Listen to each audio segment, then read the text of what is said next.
go. Welcome everyone. Today is Tuesday, May 12th. Peking County Planning and Zoning Commission, regular meeting. Present we have Doug, Suzanne, Debbie, and myself. Do we have anyone else online? No. Okay, so we have. Oh wait, Joe Mason just joined, Oh, sorry. Perfect. And we have Joe Mason online. That's great. Do we have any commissioner comments before we begin? Yes, there's something, Just wait. well, I just want to let you all know, and for it to be on the record, that I'm going to answer this letter to the editor for myself, and I'm gonna make it clear, I'm not answering for you. But I want this to be on the record too. This is from someone named Evan Marks. You can put my name on that letter. What did you say? You can put my name on the letter. Okay. After nearly a decade of pursuing the airport's necessary modernization, which has been ratified by the electorate's 3 overwhelming votes of support at the ballot box, this is an open letter to the Board of County Commissioners. Do not permit the P&Z's self-interested attempt to usurp your authority and thereby undermine the will of the majority of Pekin County voters. Accordingly, regarding the upcoming May 13th and May 27th regular meetings of the VOCC, it is your responsibility to overrule the P&Z so we may move forward in a timely manner, to future-proof the airport and preserve its usefulness as our community's most essential engine of economic vitality. He signs it, Evan Marks, and he's apparently a member of the Pekin County Financial Advisory Board, an ex officio member of the Airport Advisory Board, co-chair of the airport's multimodal connectivity task force. I know that this was not issued to me personally, but I take it personally. And I am going to write a letter to make sure that Mr. Marks understands that I do not take it lightly, that he is trying to impugn my reputation, my character, my integrity. I would like to go on, which I won't do in this letter, to educate him. I don't think he's stupid, I do think he's ignorant about how we come to our decisions and on what we base our decisions. So I will make it clear when I answer that letter and send it to the paper, that I ruled you out. And Doug, if you want to be in on it, I will certainly run it by you first. I read the letter and I felt the same. Okay, thank you. Thanks, Suzanne. Any comments from staff? Let me see. We were having scheduling conversations earlier, so I was like, wait, I like having, so no, I think after this, we'll be getting back into our normal sequence of meetings with you. Yeah, that's the plan, that's the Yep. hope. Would be good. And meeting at 5, first of all. Right now, I know we have a meeting, Bonnie may have to help me, sorry, I didn't grab my calendar. The first meeting in June, sorry.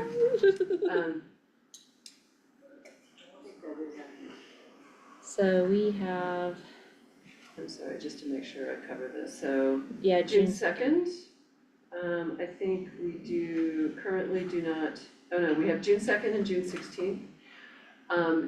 July 7th would be a regular meeting. Right now, we don't have any items to put on there, and I'm always wary of meetings near the 4th of July because I feel like a lot of people leave town. But right now, we don't have anything scheduled there, but we are looking to schedule, I think we're gonna put the raceway on July 21st. So I guess just ponder that, let Bonnie and me know, if you have dates in summer where you know you're gonna be gone for a period of time or whatnot, just so we could, but I think we'll get back to our normal twice a month sequence, we'll see when we have items for you, but right now, that's the only thing I think that hasn't showed up on your future agendas, was we were looking at July 21st for the raceway. and June 16th, we did put the open space and trails. Right, I guess that wasn't on your upcoming agenda, so the 2nd, the 16th, and then looking at July 21st. On the 2nd, of June, I will not be in town.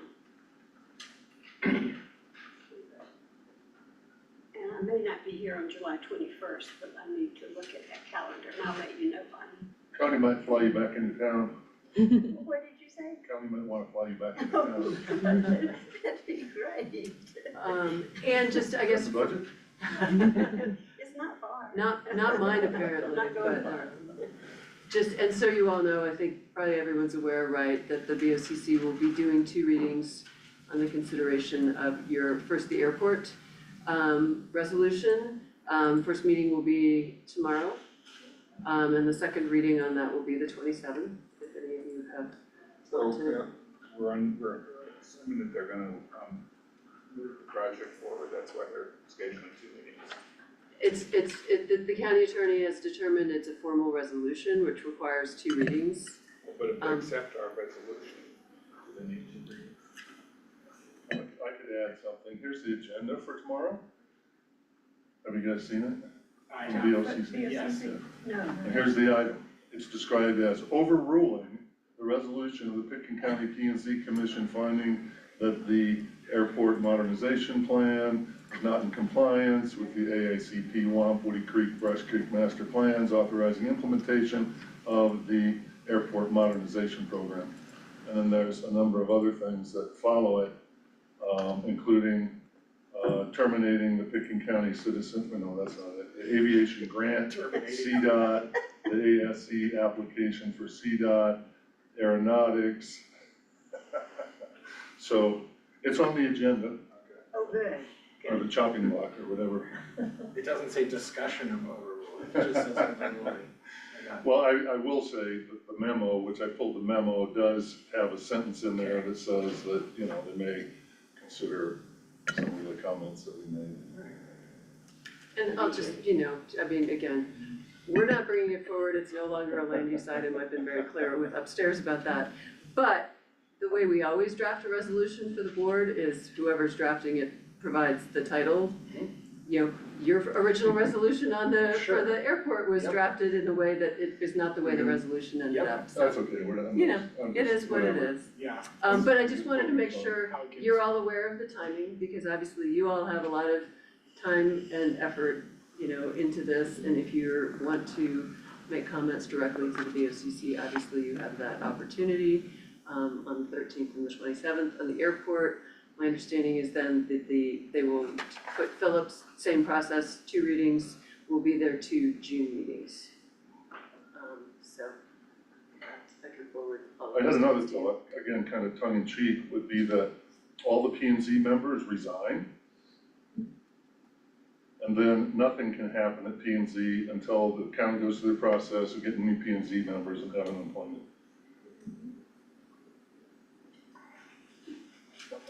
Is that a motion? Running through my head right now, what I'm gonna do for the next, all the Tuesdays in the summer, like. We'll have the entire summer Go off. rafting or fly fishing or Have fun. grill out, drink beer, I don't know, Alright. I'll take that into consideration. Alright, great. Do we have any comments from the public that are not pertaining to the agenda this evening? Tony? Which microphone would you like me to be at? Oh, it's just the owl. That works. Those don't work. You'll just have to speak really loud, Tony. Okay. Take this one. Hi, Ellen. Hi, Tony. Okay, for the record, my name is Toni Kronberg. Who? Toni Kronberg, it's Oh, okay. Kronberg. And what I wanted to talk about is the resolution that's in front of the Board of County Commissioners tomorrow concerning the airport. For the record, I'd like to state, it's in my opinion that the resolution that is before Board of County Commissioners is deemed a public hearing. So there are certain procedural processes that the county has to follow when you're having a public hearing on any type of land use application. And I did draft a letter, I sent it to Suzanne Wolf, county attorney, 3 or 4 other people. because when I went out to the airport, there was no public notice on any aspect of the airport. I brought that concern of mine up to Rye at the very first meeting that was had on the airport, and he assured me that the posting had been done. I went to the airport, there's not one sign, and you have to give the public 15 days notice, the fact that there's gonna be a public hearing. So that's the first thing. Then the second thing is that, as we know, that between Phillips and the airport, that both of them are a location and extent review process for land use application. There's specific criteria that is supposed to be followed. In this case, it has to do with the master plans, but there are also some references to the land use code, chapter 1 and chapter 2, that I have not seen within the memos or part of the criteria for the Board of County Commissioners or the Planning and Zoning to reevaluate the location and extent application. It's also my understanding that when an application is filed, that you have to have some definitive footprints, square footages, height elevations. And in the summary application that was put forward to the county, there's a lot of things in there that is gonna happen in the future. It's gonna happen in the future. And that, my biggest concern has to do with transportation, the parking, and the fact that they're going to add 800 parking spaces to the airport modernization plan, and there's been no discussion whatsoever on the parking garage at the airport. I've brought it up many times in public comment, in front of the Airport Advisory Board, in front of the task force, and it's never been discussed. And building 800 car garage at the airport goes against the common ground recommendations, goes across many, many plans, the record of decision in Aspen, the climate goals, environmental. And then the next thing that I wanted to say is that we know that Board of County Commissioners by state statute can overrule planning and zoning's denial of a location and extent review application. But the Board of County Commissioners are bound by the same regulations and the same rules that the Planning and Zoning Commission is bound by.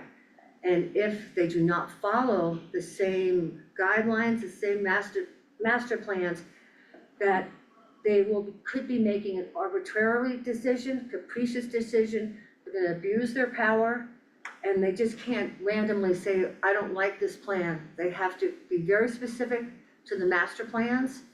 Then the other thing is that within the Pickens County Code, it states that it is in a general application that the master plans are an integral part of the review process. You just cannot dismiss them. And then Joe brought up about the resolution that's in the agenda packet, and the fact that your Board of County Commissioners, no commission, is allowed to prejudge a matter. And that resolution is definitely prejudge the matter, because the resolution in front of the Board of County Commissioners has already decided that they're gonna overrule the Board of County Commissioners and that they're gonna find it in compliance. Overrule the P&Z. I'm sorry, thank you. Overrule the P and Z. So already, in my mind, my opinion, as a person reading that, they've already made up their minds. And the other thing that's interesting is they have to follow the same evidentiary process hearing when they evaluate the denial. And what's interesting is the resolution that you passed last week is not in the packet. And so you really can't see what the recitals are and what the resolution is about.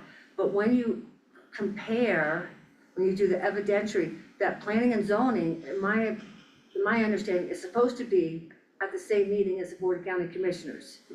Because you have to have two sides be able to present their understanding on it, which would be the staff, Board of County Commissioners, and then also planning and zoning, with an opportunity for the public to comment. But I just wanted to bring that forward because that's going to be what I'm going to bring forward tomorrow at the Board of County Commissioners. And I know that you're taking a lot of heat right now, and I applaud you. I'm all for airport modernization. I've been working on this probably 10 years before this even came into fact, because I worked at the airport for 25 years. But there's certain aspects of it that have not been looked at. As my biggest thing is the transportation, the parking garage, everybody's doing a little bit something different. So, and then the letters to the editor and the commentaries, that people don't understand that you're bound to follow the master plan. That's what your job is. And that while people may want certain things at the airport, I can't imagine some people think it's gonna be okay to have 800 cars coming into the airport. But I just wanted to bring that forward to everyone, because that's gonna be my message to Board of County Commissioners tomorrow. Thank you, Tony. No, thank you so much, thank you. All right, and now, I would Yep. like to, go ahead. Rye, are you there? I don't think Rye's online, he's coming to join the meeting, and if you want him to respond to things, I do want him to respond to okay, that. he's not in the meeting yet. Okay, right, but he will be some point. And what, I guess, yeah, I think this was public comment, and I think, Okay. but you can, if you have questions for him later, we can do that again. I do have some questions for him later. All right, we are on to resolution of Pickens County Planning and Zoning Commission repealing the 2003 Pickens County Comp Plan and adopting the Pickens County Comprehensive Plan and forwarding the plan to the county commissioners. Ellen and Hannah. Thank you, Zach. I'll start out. Thanks to all who have persevered with us as we move into the fourth public hearing, continued public hearing for review and adoption of the comprehensive plan. This evening, you can go to the Saints. There's a little bit of a lag, so we'll. So be patient with us here. But this evening, we'll be reviewing and responding to P and Z direction and public comment we've received to date. We'll walk through staff recommended revisions developed in response to the input we've received. And at the end of the day, and at the end of our presentation, staff is recommending that the P and Z take action tonight to adopt the plan. That's our goal. You've seen this slide before, but before launching into the details, we again want to cover the basics of the comprehensive plan. The state statute mandates counties to develop and adopt a comprehensive plan as an advisory, overarching, forward-looking community document to provide a policy foundation for decision-making for the county, right? The purpose and function of the plan is to guide, advise, and align land use regulations and public services with community values, basically. The Pickens County Comp Plan process, which was very extensive, it was grounded in the Community Growth Advisory Committee report using a data-informed approach and robust community engagement. And as you know, who adopts plans, these comprehensive plans by state statute again? It is the duty of the Planning and Zoning Commission to adopt the plan subject to subsequent approval by the Board of County Commissioners. And with that, I'm gonna turn it over to Jessica Garrow, who is with Design Workshop, has been working over the last couple of years as a consultant on the Vision 2050 project. And she's gonna cover the Vision 2050 process and how we got here, just again, for some background for the record. Thanks. Thanks, Ellen. Glad to be here. The Vision 2050 process really began in 2019 when the Board of County Commissioners declared a climate emergency and sought to determine how to best address that.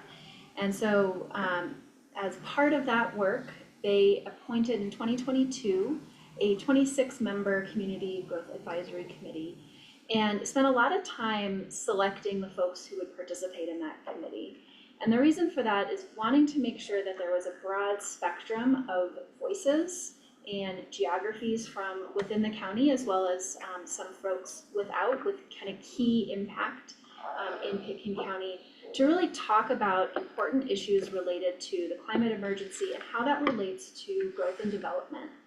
And so that work was ongoing, met for 10 months, and then launched into what we're calling the Vision 2050 process. Before the comprehensive plan was drafted, we worked to do some technical analysis of some of the findings from the CGAC. Really, again, as Ellen said, to be very data informed as we moved through the process. Also coupled with robust community engagement, which I'll talk about here in a moment. But when we're looking at this graphic, we are in the box that is highlighted in the square, comprehensive plan updates. As we were working through the process, rather than jumping right into code amendments, what we realized is needing to update the comprehensive plan. And so that is what is before you tonight.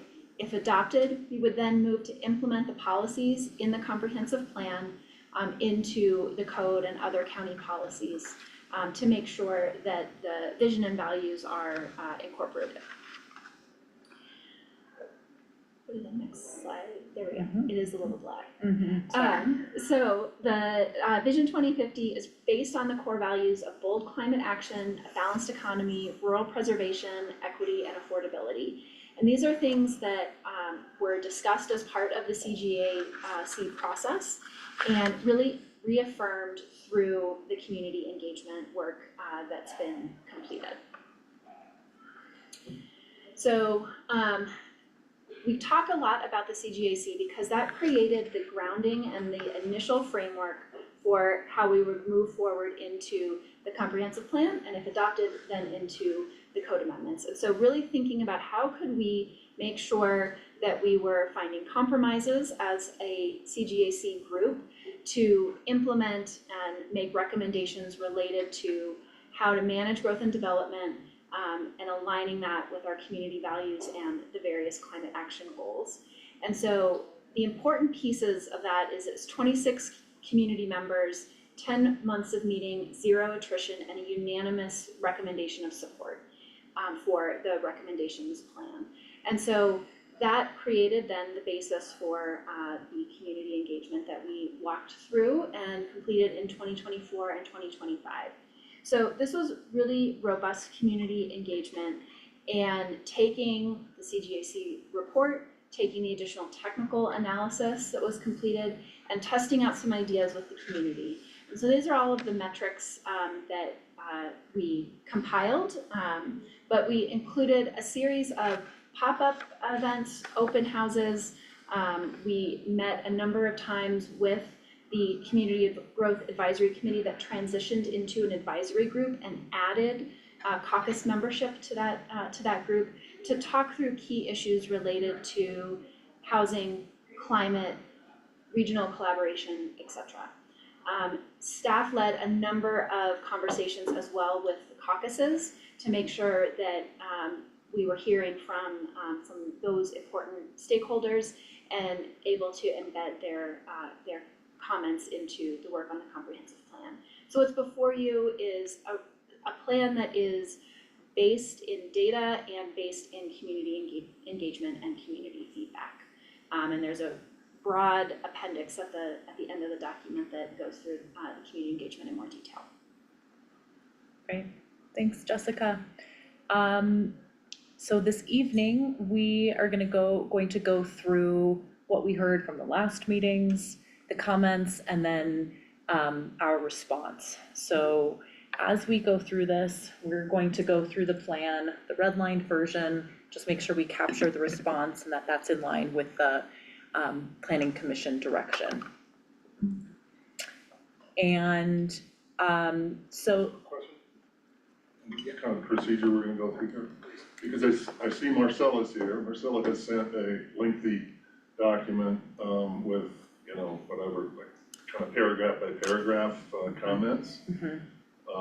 And so how are we gonna handle that? Are we doing like, this is P and Z, and then is she gonna get up for her 3-minute commentary? And or what do you think? yeah, I'll say that we've received, since the packet was published, Maroon Creek sent 2 rounds of comments. We Right. received comments from Snowcap. Commissioner Kelly sent something over. We have captured that into what we're going to go through today. So as much as possible, we've added in those additional recommendations and we'll speak to those Perfect, as we okay. go through chapter by Yeah, chapter. super helpful. Certainly during the public comment, if there's additional things that, you know, to be addressed, but So even. we've been working to so respond those to. aren't in the packet. Those were shared with the commissioners when they came in, so that was on Friday and then yesterday. We will, so we will go through those now. We will put The those, commissioners, you mean the board? planning commissioners, you all, Oh, right, planning commission, those were passed on to the P and Z as those came in. So Again, we've got- Oh, right, after yeah, we got the them by packet was email. published Right. by email, we will capture those and republish those with this meeting tonight, just to make sure that those are on the record. And Yeah. I've got physical copies of those here as well, if anyone in the room or any commissioner would like to Okay. see those. Yeah, super helpful. But- I'd like to see those, because Right. I'm not sure. I've read the entire packet, including all the, This, attachments. but I'm Right, not and sure. these, But if there was an email that came after that, I haven't seen that. I After. think there were a couple, there were probably 3, maybe 4, you know. so this, yep, so we received, so as the packet was published, that included all of the 35 comments that we had received from all these different folks. And then there were 4 additional written comments that was from Snowcap Caucus and then from the Maroon Creek Caucus, both on Friday and then again yesterday on Monday. So all the attachment D, the annotated public comments from April 29th, that's gonna have everything but these last 4, is that correct? Correct, correct, yeah, correct. that's right. And as you said, we would plan to update that to include that just for the record, but correct, yeah, there's 4 that were not captured in that attachment.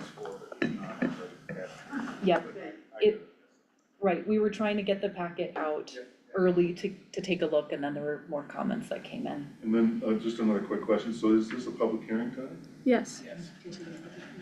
the public hearing You is, got the notice of publication and posting? the public hearing has been continued, Oh, okay. It's still Noticed open. Right. From the original March meeting. yeah, So this is our 4th public hearing, yeah. right. And my plan tonight is, I'm not gonna wait until all the way at the end of the meeting to take public comment, in hopes that it will give everyone an opportunity to speak and then give us more time to discuss their input and not have everyone wait till the very end where they have more of an opportunity to comment on. What's in front of As well, yeah. Sure. And I'll just say our game plan is to go through this chapter by chapter, just to be sequential and consistent. The sections related to land use and community housing that have received the most feedback, we're gonna move those to the end, just because we anticipate most discussion there again. So we wanna just get through all the other comments, again, chapter by chapter. That'll be good, because that'll go fast, because everybody will be tired. Okay, If that suits the planning commission, if that seems like a good strategy, we'll do that, but if we wanna make adjustments, we can. Okay. So let's go. So at the last public hearing, which was the 3rd public hearing, on March 17th, we heard direction from the planning commission to remove the references to new community housing outside of existing urban growth boundaries in an effort to prioritize new housing within urban growth boundaries. So as in response to that, Commissioner Casca, I think you used the term, well, like, let's pick this up and move it over here and have that captured for a conversation that we may come back to related to housing needs assessment, related to future land use. So staff has captured that in what we're calling the community housing appendix, which will be an informational resource like the other appendices with the plan that are references, to be, again, could be utilized at a later date, would be good content for a work session with the P and Z in the future, but that policy has been edited to again, remove reference to new community housing outside of existing urban growth boundaries. There are other places apart from that policy where reference to that policy came up, and we have made those edits accordingly. So that's the main change that you will see. What we included in the attached documents that went with this packet is both the redlined version and then a clean version, which had those edits captured.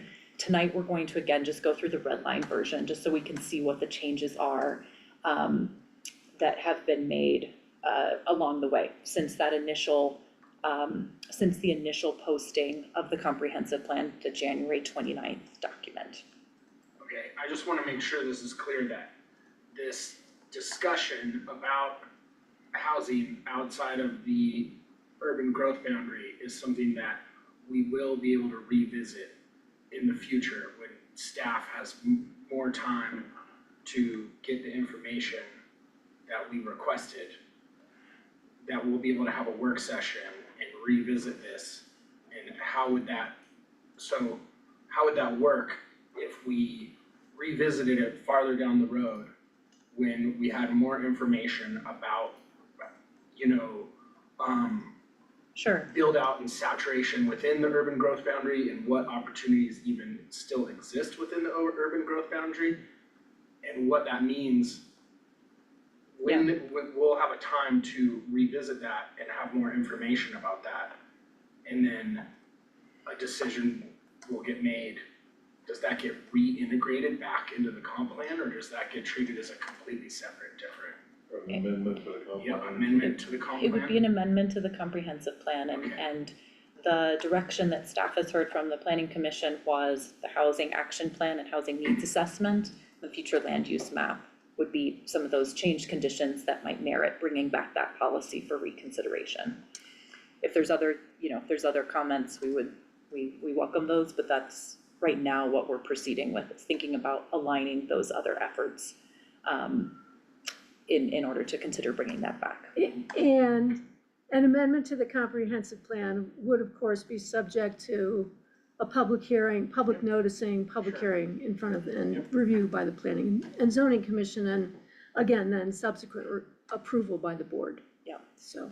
So I have another question then. So if we're gonna, if the objective is to adopt this and then subsequently amend it, how does that work in respect of applications that come in between the time of the adoption and the amendment?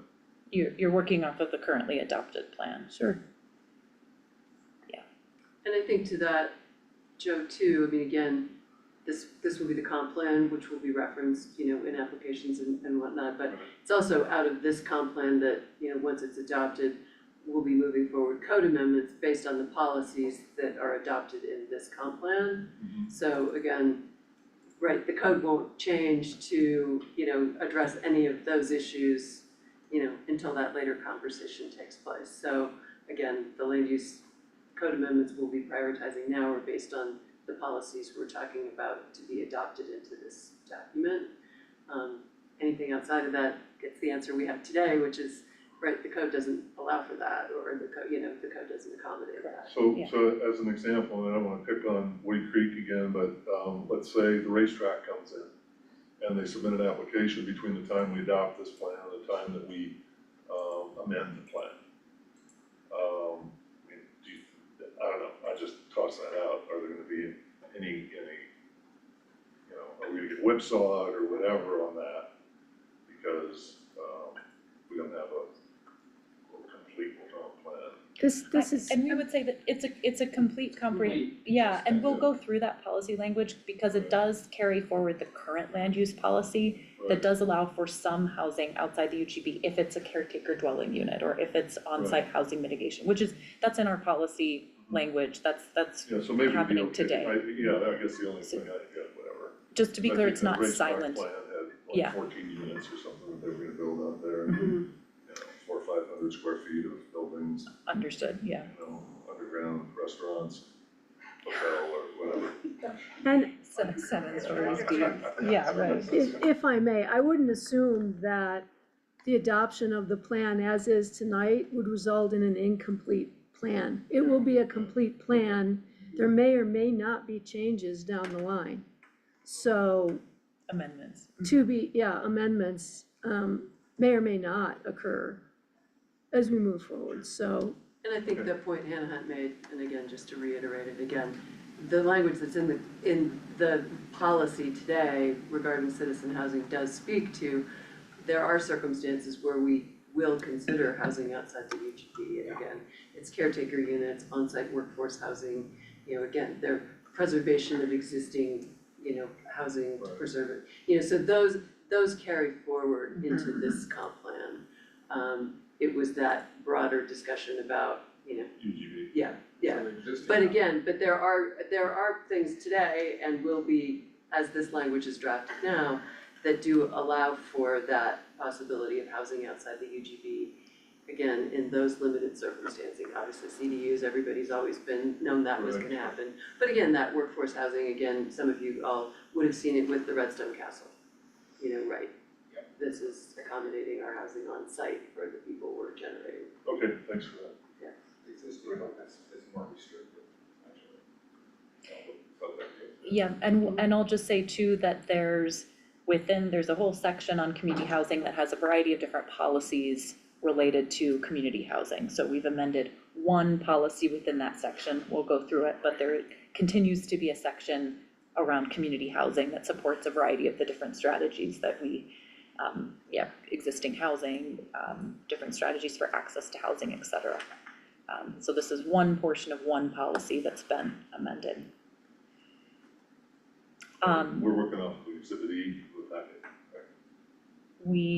That's the red line, that is the red line Off of version, the- yes. And if yeah. staff could just give us direction after this, or whenever, about the process for making whatever our decision would be about amending or not amending this housing outside of the UGB, what that looks like, how it's work session, the process for that, and when we can begin talking about that is, because it obviously makes sense to get it done as soon as possible, and whatever our decision is to get as much information as we can so we can make an amendment or not make an amendment and get that process moving and not have there be this huge gap where Sure. there's two, Yeah, where, two plans. exactly, there's two plans, we don't want that. Yeah. So we wanna have a process laid out where we can start doing a work session as soon as possible, be my guess. And we do have to be reasonable in that Yes. it's because of what we We were asked. asking, And we asked for this. staff for a lot of information Yeah. that is not easy to put together. Yeah. Yes, we understand that, so. And just again to reiterate, we put together the information of what's been done to date on that policy into this appendix to capture that as a point in time, so that could be picked up and used for a future work session. So we'll go through, yes, attachment E, I'll pull up the red line on screen, just to say the aspects that are highlighted are areas that we are going to address tonight, where there are some changes made into the comprehensive plan based on feedback received both from the public hearings as well as public comment that's been collected throughout this process up until the last few days. So just so we get a sense of the scope of what we're going to be going through, and so we can just take a look at that. I'm gonna pull up our PDF and we're just gonna walk through this appendix E, and So this is the red line version that's in your packet that you've reviewed. And we reviewed it, but we can't get online now, so. So- I just still, have you tried? You did? Yeah. Will you try again? it's working. Please, yeah. Picken County Cares. Yeah. Should I wait a minute while you do that, or Oh, yeah. It's working? you're in? Okay. Perfect time. Great, so this will be, hang with us, this is gonna be a detailed review, there's a little bit of tedium here, but we wanna make sure that we go through all of these edits within the plan. So we went through this document before and got part of the way through some of these changes. The green checks indicate updates that we've already reviewed with you as the planning commission, so we'll kind of skip through those.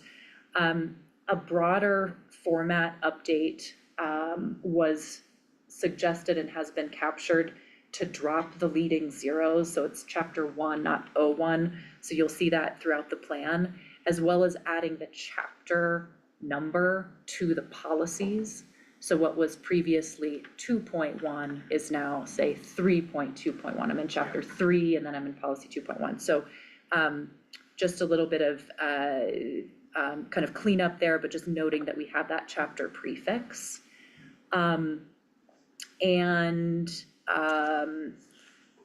So then again, so we're adding a note about the approval. That's here on page 2. Can we increase the size of the slide? I can increase the size. We're going to be limited Okay. in terms of seeing the Okay, whole thanks. screen. Thanks. Yep, is that? Yep. Sorry, I thought you were. Up on you. What do you do? I'm gonna jump to the next, I'm just gonna jump to that next location. I'm gonna do full screen and then we can zoom in, but a note here on page 10, just to add in that, just clarifying unincorporated territory of Pitkin County, just to make that really clear. And then I'm jumping to, this is to page 13. The pages, the spreads 12, so 12 and 13 speak to the role of caucuses. This is in the introduction chapter. We received additional, so I guess first I will just say, here on 13, we will adjust the policy language to reflect that of the caucus relationship to caucus master plans to the comprehensive plan. That language will be reflected here. We'll get into that policy language when we get further down, but just to note that we will reflect that changes to that policy language here on this page as well, which is 13. We received additional comments from Maroon Creek on Maroon Creek caucus yesterday on 511, just ensuring that the home rule charter, the caucus master plans, and the PNC adoption, that process was clear in the plan, and ensuring that the home rule charter is directly cited.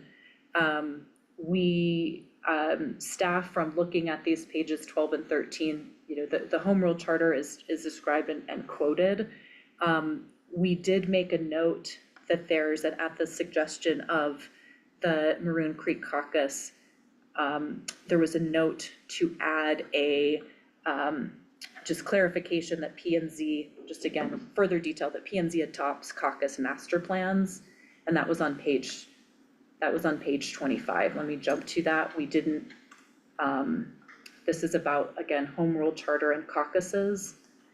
This is something that just came through, but we could make that clear to say the caucus areas have all developed caucus master plans. We could add in here, adopted by Pitkin County Planning Commission, would be the suggestion if we want to make that based on the comment that was added by Maroon Creek. So staff thinks that's appropriate to make that addition, but that's something that just came in that we would add to this text. So let's just see what that is. So that's, I guess, a question to the Planning Commission. Does that seem appropriate to add that note? I think so. It's just a clarification. Yeah. So we will go there. The Maroon Creek caucus, there's some comments, a variety of places where there are copy edits, accidental replacements of home and house. We will clean up those copy edits as noted and appreciate that feedback coming through. So I'm gonna go back to now, so we're in the existing conditions chapter. The comments that I mentioned prior to that were all in the introduction, and now we'll move into the existing conditions. We have so I'm going to page 24, which is where we received comments from Michael Kinsley in public comment at the last the March 17th meeting related to adding milestones for the Citizens for Community Action and the downzoning of rural areas. Staff thinks that's appropriate to include that planning history and has recommended that we make that addition to the planning history and growth overview.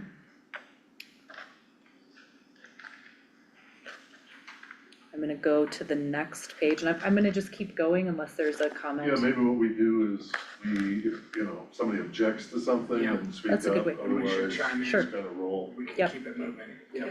Unless there's a comment or objection, I will continue to go here. Just keep us up with your, okay, I can see the page.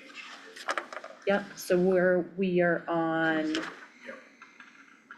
let's see, we are on page 27. We have, let's see, page 20. Sorry, we're in the caucus master plan. We just made this, I'm seeing this sequentially. So at that addition of the Pitkin County Planning Commission, we just made that addition. And then the previous page, so I'm on page 26. If I'm going too fast, let me know.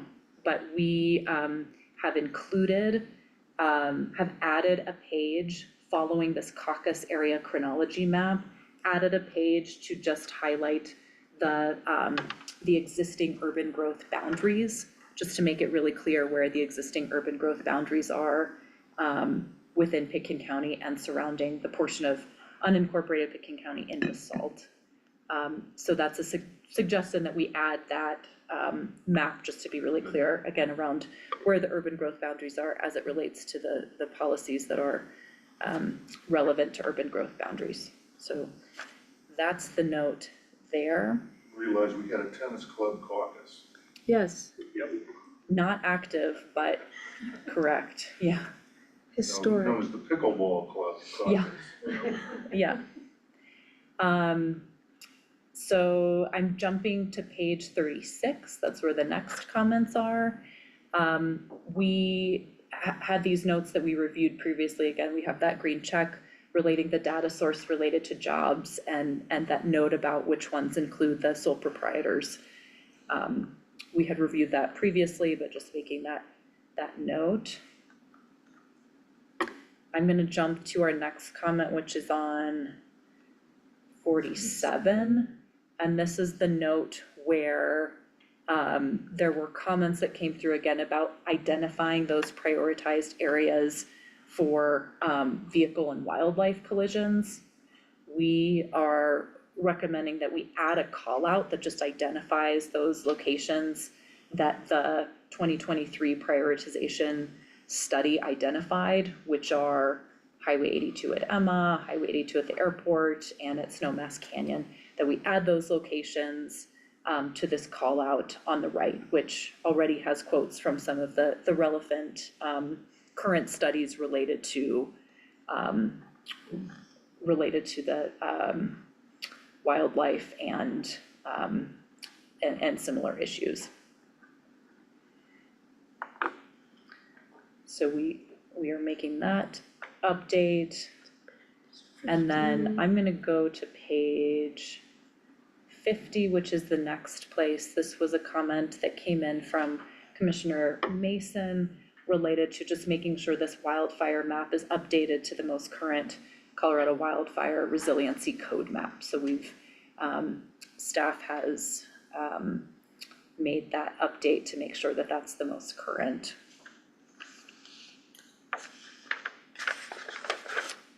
Those are the edits related to chapter 2, which is existing conditions. Is there anything else in that existing conditions section, or can I jump to natural environment? Everyone good with chapter 2? Yes. All right, we're good.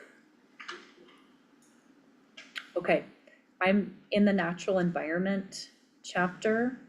Again, there's some places here where we made, I'm on page 56, we made some adjustments based on input, just to make sure that our ag percent jobs, that was off by 1%. We've made those corrections already.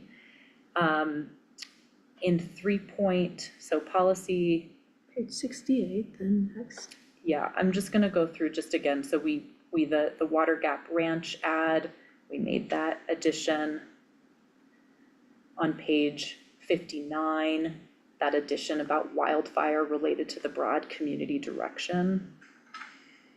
And then we have some additional edits that we made related to the definitions on the character areas. We have reviewed those already, but just want to note that those edits will be captured. Again, some of these key terms, adding in the cluster development, ensuring that includes the neighborhood character, that adjustment has been made. And then within the policies, so I'm on page 68, the first section, which is natural resources and biodiversity, which will now be 3.1, so that reflects the chapter number. We have made the adjustment to policy, I'm gonna zoom in, on migration and movement corridors to say support habitat connectivity and safe passages for wildlife, dropping the explore, but saying that support safe passages for wildlife. Minor item, could you go back to 58? Yes. This is a typo. Header. 58, yep, the map, Yeah, agricultural, there on the right. yep, that's, we'll pick that up, Oh, thank you. yep, Gotta add something. right, thank you. True.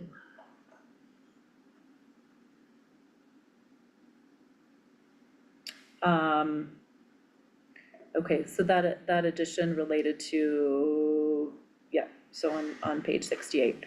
I'm gonna On move, 68, can we use a different term than safe passages so as not to be confused with the specific organization called Safe Passages? wildlife corridor, wildlife migration corridor. Migration corridor. Something like that, yeah.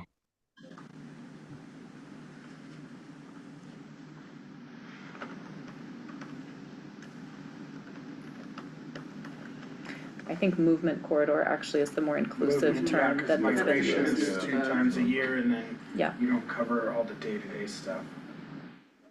Okay.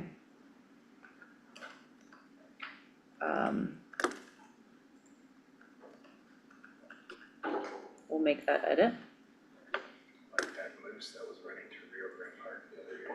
Did you see that? Yeah, I saw it. I'm gonna move to the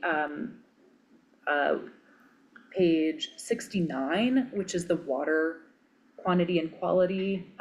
We have the addition of the stormwater management policy, which is recommended to be added. There was additional comment that came through from Friday from Maroon Creek about senior water rights and the Maroon Creek above T Lazy as seeking wild and scenic designation. This is actually, it's related to water, but that shows up here on page 66, where we have objectives and indicators. I'll just zoom in here. It speaks to the Crystal Wild and Scenic designation. So just to be clear, so the reason that the Crystal Wild and Scenic designation is showing up here as an indicator toward further environmental protection, just given the broad support beyond the Crystal River Caucus to establish that designation, in addition to the county is party to that. The Maroon Creek Master Plan, the 2018 plan, has language to pursue the wild and scenic designation that wasn't carried forward in the comp plan, was supported in that plan, that stretch is not currently listed as eligible designation by the US Forest Service, so that was not included here.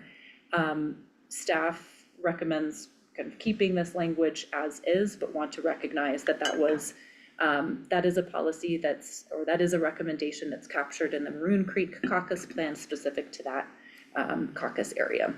So I want to recognize that, but again, that was not carried forward, just did not seem appropriate to be specifically called out in our comprehensive plan. But can take input on that. Let's go to the next section is on page 73, which is related to air quality. And the recommendation was to add under this clean air regulations, adding the federal levels are enforced and that best practices and best available science are utilized to address air quality within Pitkin County. So that addition was made to recognize the best available science. On page 75, we have a few different things going on here. The policy, which is now 3.6.2, support for open space and trails board. The suggestion is to add where compatible with biodiversity related to the access. So river access, points for boating or fishing purposes, and access to public lands where compatible with biodiversity. We also received another comment that came through the SNOCAP that was related to this policy over here. This is not noted yet because it just came through, but the recommendation was to, at the end of this policy, state the preservation of biodiversity as opposed to just saying the natural environment. So staff would. I have a question about Sure. the 06.2 support for open space and trails. When we add that language, so it says trailheads, parks, river access points for boating and fishing purposes, and access to public land where compatible with biodiversity. You need a comma after fishing purposes. Well, and then is biodiversity, is that, are we trying to say, I don't know if that's the right word for what we're trying to. It's a Michael Kinsley comment, I believe. This came through, yep. And is that a multi-use, like a multi-user use, or is that applying to the natural state of the park or the river where we have access? Because biodiversity is, you understand? I think it was a replacement for wildlife, wasn't it? Okay, Isn't yeah, it trying to eliminate? because I read it as it's a multi-use function, right? Where we're trying to support like boating, fishing, like as the access where it's not just for one user group, but I could be reading it wrong. Are we I consider that as more of a natural state? a natural state, and the biodiversity, meaning the diverse plants, animals, Yeah. funguses, whatever, Yeah. all there, but I can see your point of how that could be interpreted. And I'll add a little color, I don't know the specifics, but the Open Space Board has adopted a very specific biodiversity policy Gotcha. that guides them in their decision-making. So Okay. again, I think, right, where you think that's headed is, I would say is consistent with that. It's not a multi-use policy, it is about like the, Yeah. like the natural It's state. trying to restrict use where biodiversity doesn't want right. to support Right. these Right. uses. Correct. I- Correct, And yeah. I would agree, I don't think it's very clear to saying with biodiversity, or an access to public lands where compatible with. I don't know. Natural environment, I mean, Yeah, I would say this is carrying forward this is support for the Open Space and Trails Board and their current policy direction, which again is related specifically to that biodiversity issue. And so they've asked for that natural environment, like in the other policy, to be replaced with biodiversity to be more inclusive. And consistent. It doesn't affect the biodiversity or something, I mean, it needs to say that this is an open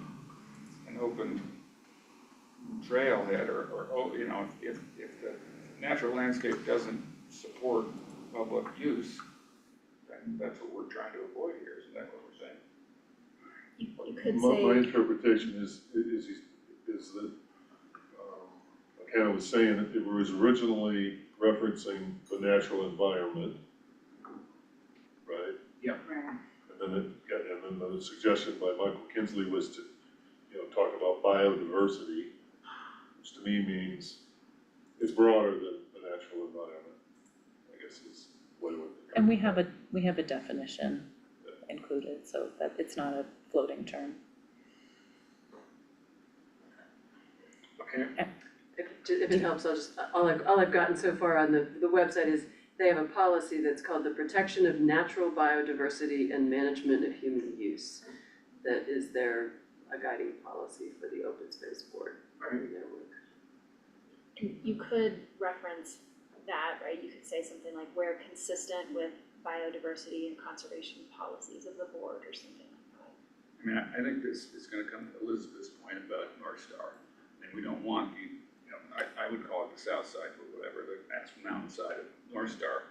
But it's not appropriate for trails and all that kind of stuff. I think that's what, to me, we're trying to say here.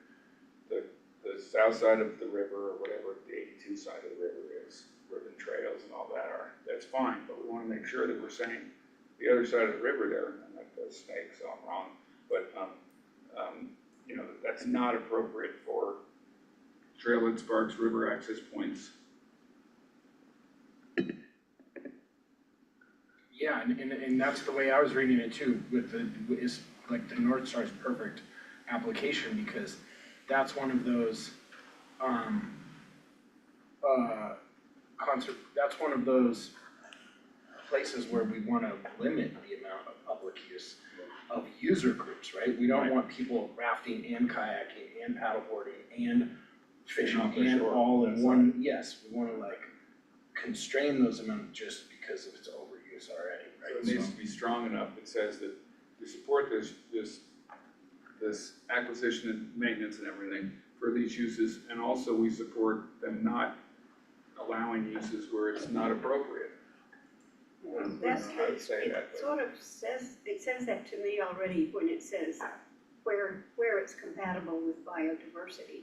Right, that adds the, I think that That's is the the overall intent. statement, support the acquisition and maintenance of open space parcels, that these kind of different adds the things, restriction. and then we're compatible with All this stuff can biodiversity. happen only, maybe we Yeah. add the word only, we're compatible with biodiversity. That would add some Like emphasis. only where it is compatible with Only- biodiversity. yeah, only where compatible, that's a good, You said you have a definition of biodiversity. We, we, let me pull that up, Right, only where it is compatible. Not with paddleboards and boom boxes. no boom boxes. Amplified music, we're gonna throw that in there. This is so I'm on page 64. Variety of life encompassing all native species of plants and animals and the ecosystems they inhabit.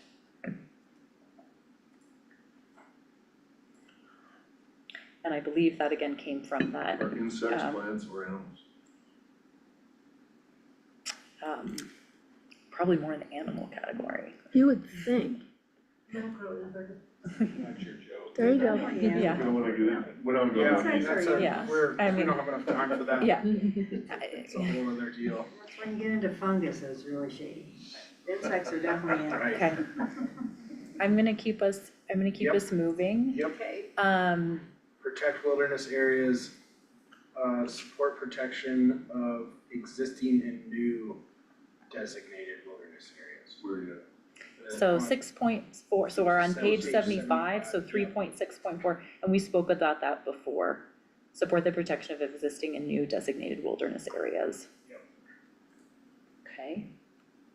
And then, let's see, back to page 75 on compatibility with public lands. Again, the suggestion that came from the Snowcap Caucus on the 6.8 to replace preservation of the natural environment with preservation of biodiversity. So that would be making this change so that that would say preservation of biodiversity. Is there, any comments about making that change, we're not making that edit, I think it's good. okay? It's fine. And then let me go to page 76. This was, so alpine ski areas. Let me zoom in so we can read that. So we received a comment from Maroon Creek Caucus raising concerns about this statement related to the expansion of uses and off-season expansion of uses. So the kind of origin story for this policy is that this carries forward the existing land use policy 16110 ski areas with the addition of the East of Aspen master plan policy language, which allows for the consideration of expansion of uses within or directly adjacent to permitted ski area boundaries. That was a result of the proposal in the Aspen Mountain Ski Area Plan related to Pandora's. And so the addition, so this, and we had workshopped this policy as well with the Planning Commission last fall. Again, to just be clear that we're not supporting new alpine ski areas, make that very clear, but do consider expansion of uses, again, within or adjacent to with this criteria. So that's the background for the policy as written now. And I think our staff recommendation is that we've, workshopped this with you, we would leave this policy as is unless there's additional changes recommended that came from, if you all would like to make any additional changes to this policy. So where it says with a focus on expanding uses during non-peak periods, expanding the types of uses or expanding the areas of use? Is that what we're talking about there?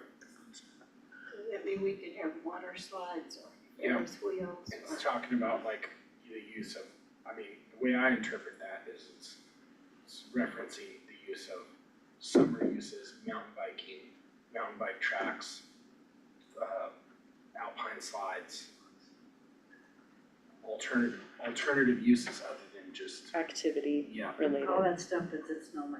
Yep. All that. which,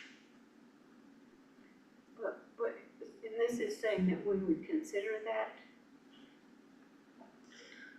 Or The that we policy consider reads, yeah, does directly not- adjacent.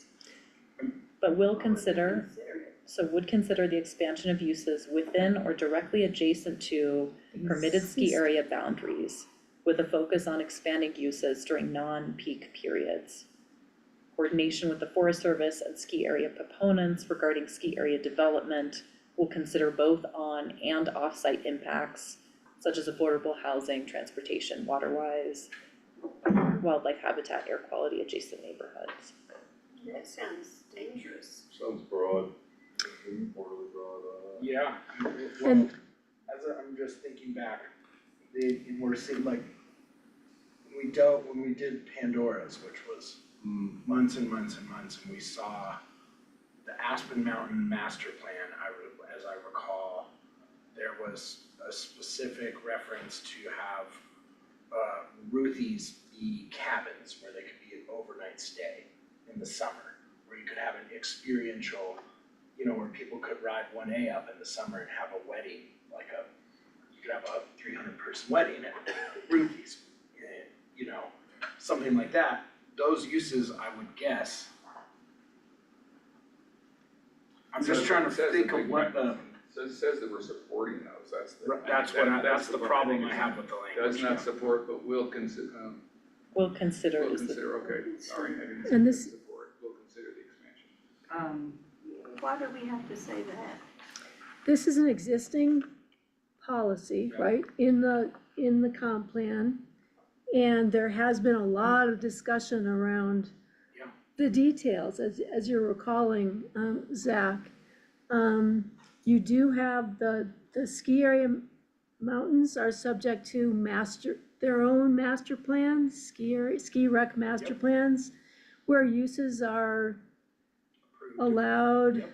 prohibited, subject to special review. So you do have some ability through those master plans to control uses, but this is a broad, pretty broad reaching statement, so.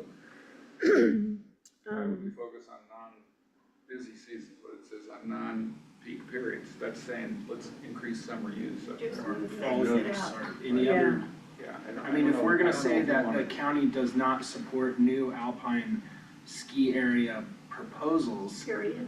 we could also say that the county does support that ski areas are used for skiing. Is that a, what, I think it's broad, I don't know, I mean, I'm not really in favor of focusing on expanding uses during non-peak periods. Right, I I mean, that's, mean, our non-peak periods seem to be disappearing. Well, and the other thing, the thing I'm really opposed to here is, expansion of uses within, that's fine. But directly adjacent Yeah. to existing, that just starts the growth. It's like, oh, we'll put an alpine slide out just outside of Pandora's, right? that nice open field. Yeah. Yep. And then the next thing you know, we've got a whole mountain bike park up there or something, and then for that, we've got a little restaurant on, it just could go on and on. Why would we wanna have it directly adjacent? Can we cross out, but we'll consider the expansion of uses within or directly adjacent to existing permitted ski area boundaries? That whole part? Well, Do you want I me think to you- make a motion? You may With- wanna say When we start saying we will consider it, that's like saying you should come in Yeah, at go for it. 10:30 tonight, but you know what, if you don't get in until midnight, and I would take out the directly adjacent to, yeah, it's the directly adjacent language and because, then I'm not really in favor of focusing on expanding uses during non-peak periods. and the wildlife people are certainly against that, and that's, that's why there's trails closed in non-peak periods, right, for the animals. I know, non-peak is funny, cause does that mean off-season, or does it mean summer? Cause summer's Summer, pretty big use up there, summer's kinda got a peak, not at Buttermilk and not at Highlands. not at Buttermilk and Highlands, true, At this point. at this point, yeah. But- So, yeah, it's kind of, it's fake, cause you could consider that peak periods are already summer and winter, at least at Aspen Mountain and Snowmass. So now we're asking them to add stuff in October and November, because we're saying we. I don't think that they are, mainly cause, There's no people. well, there's no people and it's so hard to get around, Not today, but. who there's knows what's patches gonna of happen snow in with 20 mud in years. between and you can't really recreate very well. With climate change, maybe October, November become more peak periods. And Yeah. we're saying, bring us more And I would say we take out the or directly adjacent to, directly adjacent language, I think it needs to be and removed. take And then- out with a focus on expanding during non-peak. Just whatever, So- we'll consider expanses of uses within existing areas of permitted activity. ski area boundaries.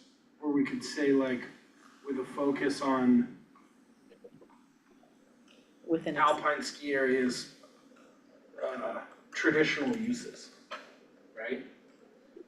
Traditional Ski. uses at alpine ski Yeah, areas, of ski areas, Yeah. like, a focus on having ski areas, These ski areas. these ski areas, with traditional use. Why are we even talking about what, if they bring it in, let's talk about it then, but why would we say ahead of time, but we'll consider, that's just like, come on in and try to talk us into it. We're encouraging you to. We don't want it in the first I mean, place. some of these uses, they have already been existing in their master plans for 15, 20 years. Yeah. And they have not executed them, right? And so, in the process for some of these applications for these uses are Forest Service, county are pretty extensive. Wouldn't that be So there is a covered lot under of, the, we'll consider the guardrails. expansion of uses? there's a lot of existing guardrails that are already built into that is what But there's, I would guess. but Okay, there's what- not anybody that's saying no. And Right. we said no to the airport, the county's gonna overrule us. Right. And so as soon as we say we will consider the expansion, it's a yes. So I think what I'm hearing, although it's quite a departure from previous discussions, is the suggestion that we just say, Picken County does not support new alpine ski area proposals, but will consider the expansion of uses within existing ski area permit boundaries. Yes. And then still adding the coordination with Forest Service, ski area proponents, keeping that intact. Is that where you all are heading? Yeah. Yep. I like that, yeah. I don't know why we have to say, but we'll consider the expansion of uses, all of that. Somebody make the argument New for alpine. keeping that in. Well, that, I think the concept would be that would only be within existing permitted ski area boundaries. Right. Well, do we know already that, I don't know, maybe somebody invents some new board or something like that. It's a different use for the ski mountain. I understand what Suzanne's saying, is why are we saying we're gonna consider the expansion? Why don't we just say Picken County does not support new alpine ski area proposals, period? Coordination with the Forest Service and ski area proponents regarding ski area development will consider both on and off-site deck. Alright, so I'll play devil's advocate for 1 minute. Like, if you read, in the next section is in the Nordic ski areas, but like, if you read the Picken County, Nordic Trails Management Plan, and you go through all their sections, they have specific areas that they have targeted for expansion. And obviously due to the lack of snow in the valley bottom at the golf course, they have considered, and it's on their list of areas to expand, to have like a small Nordic loop at the top of Aspen Mountain that goes down the ridge past Pandora's. And then the AVSC kids can train and cross-country ski, and they get an extra 3 months a year of season, right? Which maybe in 25 years, there's no snow that even sticks to the golf course anymore, right? And so there are some existing uses, and they've advocated for that, right? And so there are some things that are that the county might like to consider, like that. Would that be covered under 7.4 though? Yeah, and it would be, but it is also like a it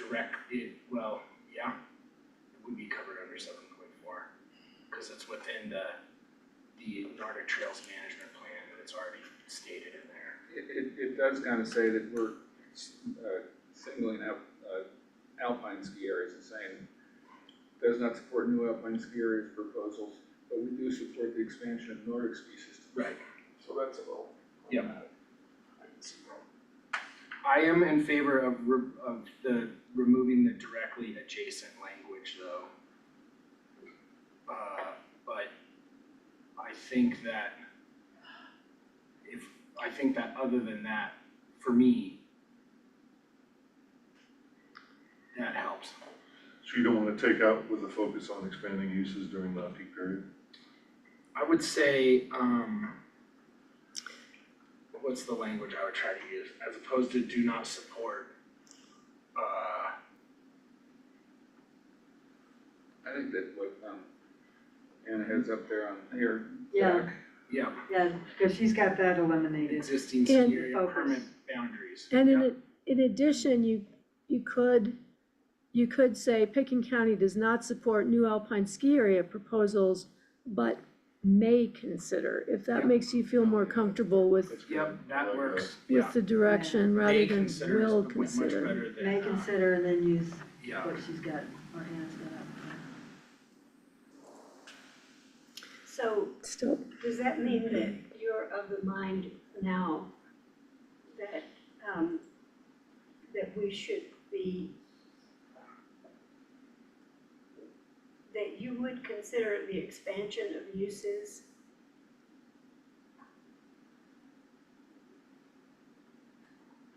I don't wanna consider them, I just don't want to focus on expanding. Say that again. The language says, as opposed to, But may Can you see consider, what's on the screen? Yeah, See that? I Yeah, can see it right exactly. there, yeah. that, no, what's on the, see s- the, Oh, I see. what's on the screen works perfect for me. Yeah. Replacement of may well, and scratching that What- in no, will existing with may. ski area permit boundaries. Yep. yeah, that, I like that, cause then it's like, it's not an invitation, it's like, well, we may, Yes, it's better, Or it's a not. better use. Yep, And it doesn't say that we're supporting Nordic and not supporting right. Alpine. Yep. Because the next one says we do support the expansion of Nordic. And it supports existing, and maybe we need to say, and may support the expansion of Nordic ski systems so that we're consistent. And we're not. Yep. We're not, picking one over the other. All right, is everybody good with this language, this edit? Yeah. All right. I don't know why we have to do it. I don't know why we have to say, but but may consider, I mean, they're gonna hear will or would consider the expansion of uses. Is that what we want to say? Do you wanna maybe limit uses? Expansion of uses? Well, I don't know, I mean, expansion of alpine ski uses. Then we get into the, what, Nordic. yeah, Nor- and then Nordic you're, versus well, and Alpine. then you're deep into what uses, which ones, and I could list, 40 different uses that are in some of these ski area master plans, and then we've gotta go through each one and right, figure out which ones you don't, which ones you do. and then all the future Like ones. dirt for- bike track. Right. Downhill mountain biking, uphill mountain biking, and then you're going into it section by section, and there's uses we haven't even considered, I guess. Well, I can support Suzanne's comment that we just eliminate. I'd be fine with that, too, I guess. What are, May I make a right, suggestion? yes. I don't know if it helps you, but maybe in the next sentence, where it says coordination with Forest Service and ski area proponents regarding ski area development, maybe you should include, put a comma after development, say including any consideration of expansion of uses. Well, and then it'll go on to say, we'll consider both on and off-site impacts such as affordable housing, transportation, waterways, wildlife habitat, air quality. You don't necessarily tie those two sentences together unless you do that. Yeah, I But can, maybe that helps you a little bit. that helps me a lot. Then it would say Pitkin County does not support new alpine ski area proposals. Probably need another word there after uses, like and will consider.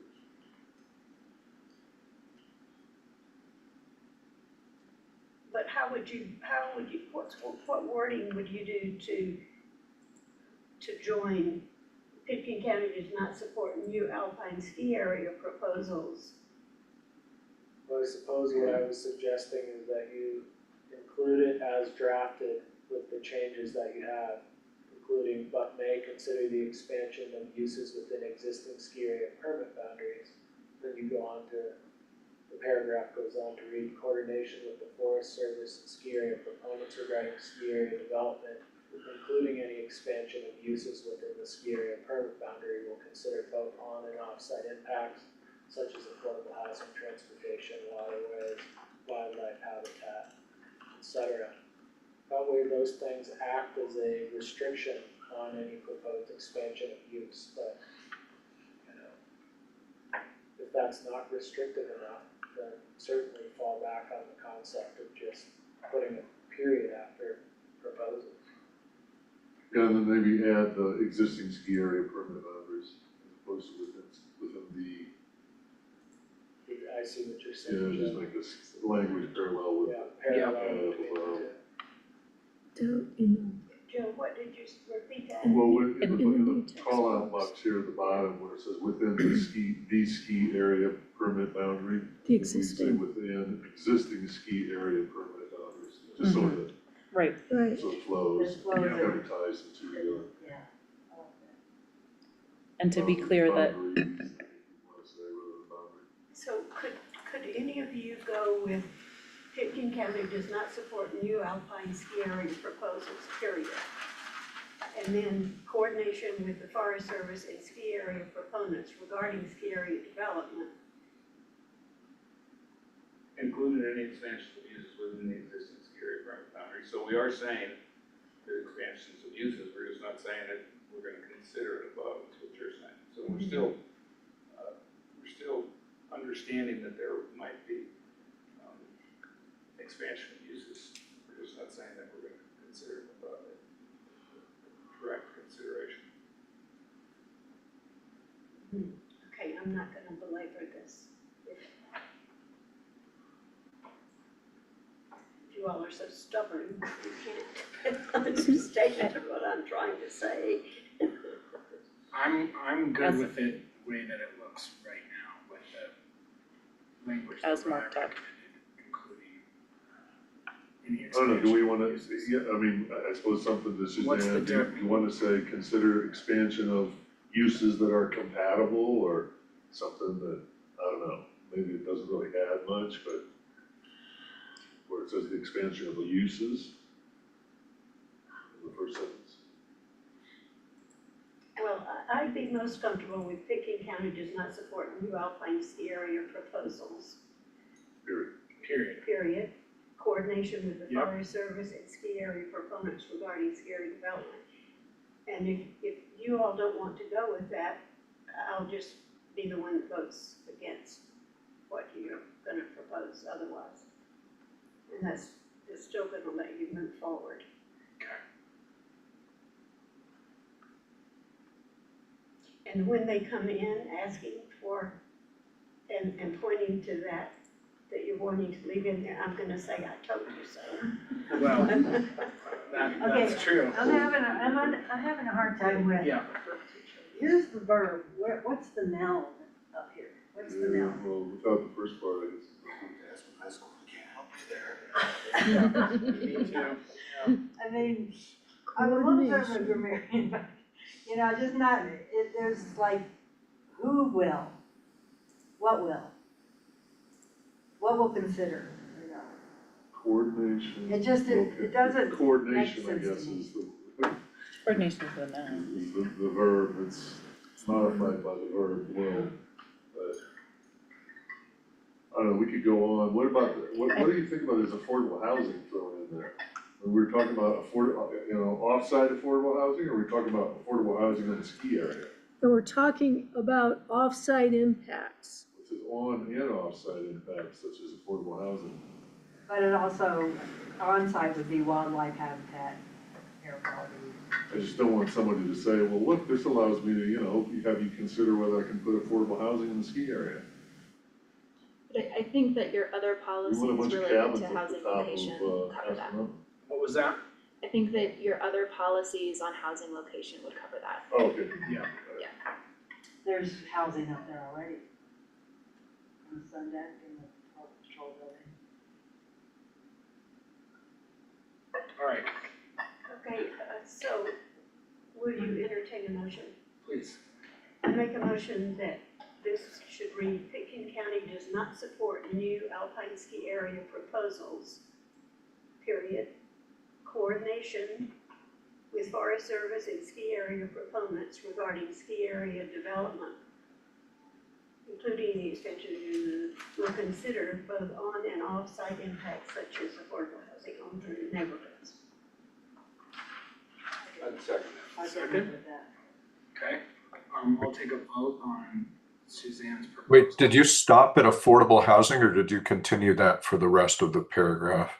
I continued it. Okay, thank you.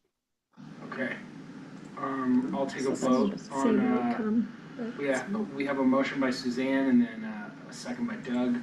I'll take a vote on Suzanne's proposal for the new I'll wait wording. until- Joe, Yes. Doug, Yes. Joe Mason, I'm in favor, yes. Debbie, Yes. Suzanne, Yes. and I vote no. All right, there we go. We're moving on. So just so we're clear, this is what that would say. I don't think it precludes Nordic. That's what you're No. saying. I don't think it does either, and I think like what Doug said, it's covered under Okay, Alright, let's keep moving. On page 77, so commercial recreational use. Related to Maroon Creek Caucus comment, also recommending that commercial recreational use should not be expanded. The statement as drafted is in alignment with open space and trails policy, alignment with current policies. 7.9 reads, commercial use should be managed to ensure it is not compatible, that it is compatible with and does not, negatively impact non-commercial use of public lands, public right-of-ways, natural habitat or wildlife, or other recreational users. Commercial use may function as a tool to promote education, stewardship of public lands, and responsible access to recreation. So, Typo in the fourth line, and should be in. and does not, negatively impact non-commercial use of public lands. Any changes to what's drafted currently here apart from that correction of the "and" or "and"?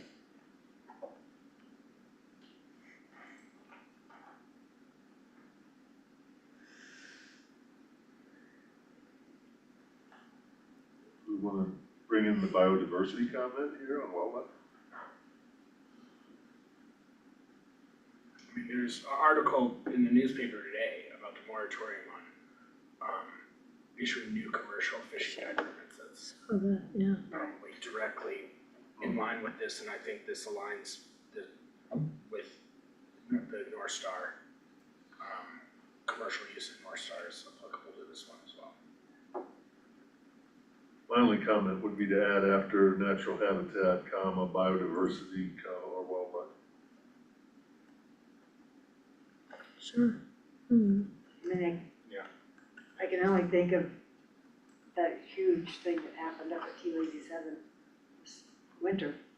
If anyone ever goes up, went up there this winter, know what I'm talking about. The Montclair Oh, extravaganza, we'll call Fashion show. it. Yeah. those were great ads in the newspaper, by the way. Nobody's smiling. But, I mean, but it did It was impact, like sneaking. it did impact public use to be able to go up there and ski, although they did have someone in charge of parking and they let people park on the T-Lazy 7 property because it was not allowed where we normally park. I mean, it was a huge thing. It was well managed, but I don't know that it would have, And that was which not, is fine. I would love to see, I don't wanna see But it was- that it was all on- the it time. And I was guess on I'm the not ranch. sure It was this on the is, ranch, and it that was one on the falls ranch. more under right, special events, which is right, that that's one- exactly, this is yeah, like that commercial actual- recreational Yep. use, so it's like outfitters and Yep. fishing guides and Okay, hiking all right. And guides. so and- when we, That's when what we this get to is the special intended to events, address. that's more, because Can we go back one, to 7707.7, previous page? How do e-bikes fit into this? Is it e-bike non-motorized or is it motorized? What's the motorized? I think under Forest Service interpretation, it's motorized, I think. Okay. And It's under 'cause open it's- space and trails, it's or- definitely motorized. So, is And you're pointing to maybe Rye? that's No, I was putting, Yeah. I was like, he's more up on motorized versus. where open Who's the space e-bike lands expert? and. I guess that falls on me today. No, the county, I know, I was like, the can you county currently lists, e-bikes as motorized use. Yeah. Okay. Okay, before we just jump, I wanna make sure that the correction, the edit to add biodiversity to 7.9 commercial recreational use was consistent with commissioner direction broadly. great. Wherever. Okay, that wraps the comments that we received for this chapter. I do want to note that we received on, last week, after the packet was published, comments that came from the Snowcap Caucus related to wildfire, water, and wildlife, we will capture,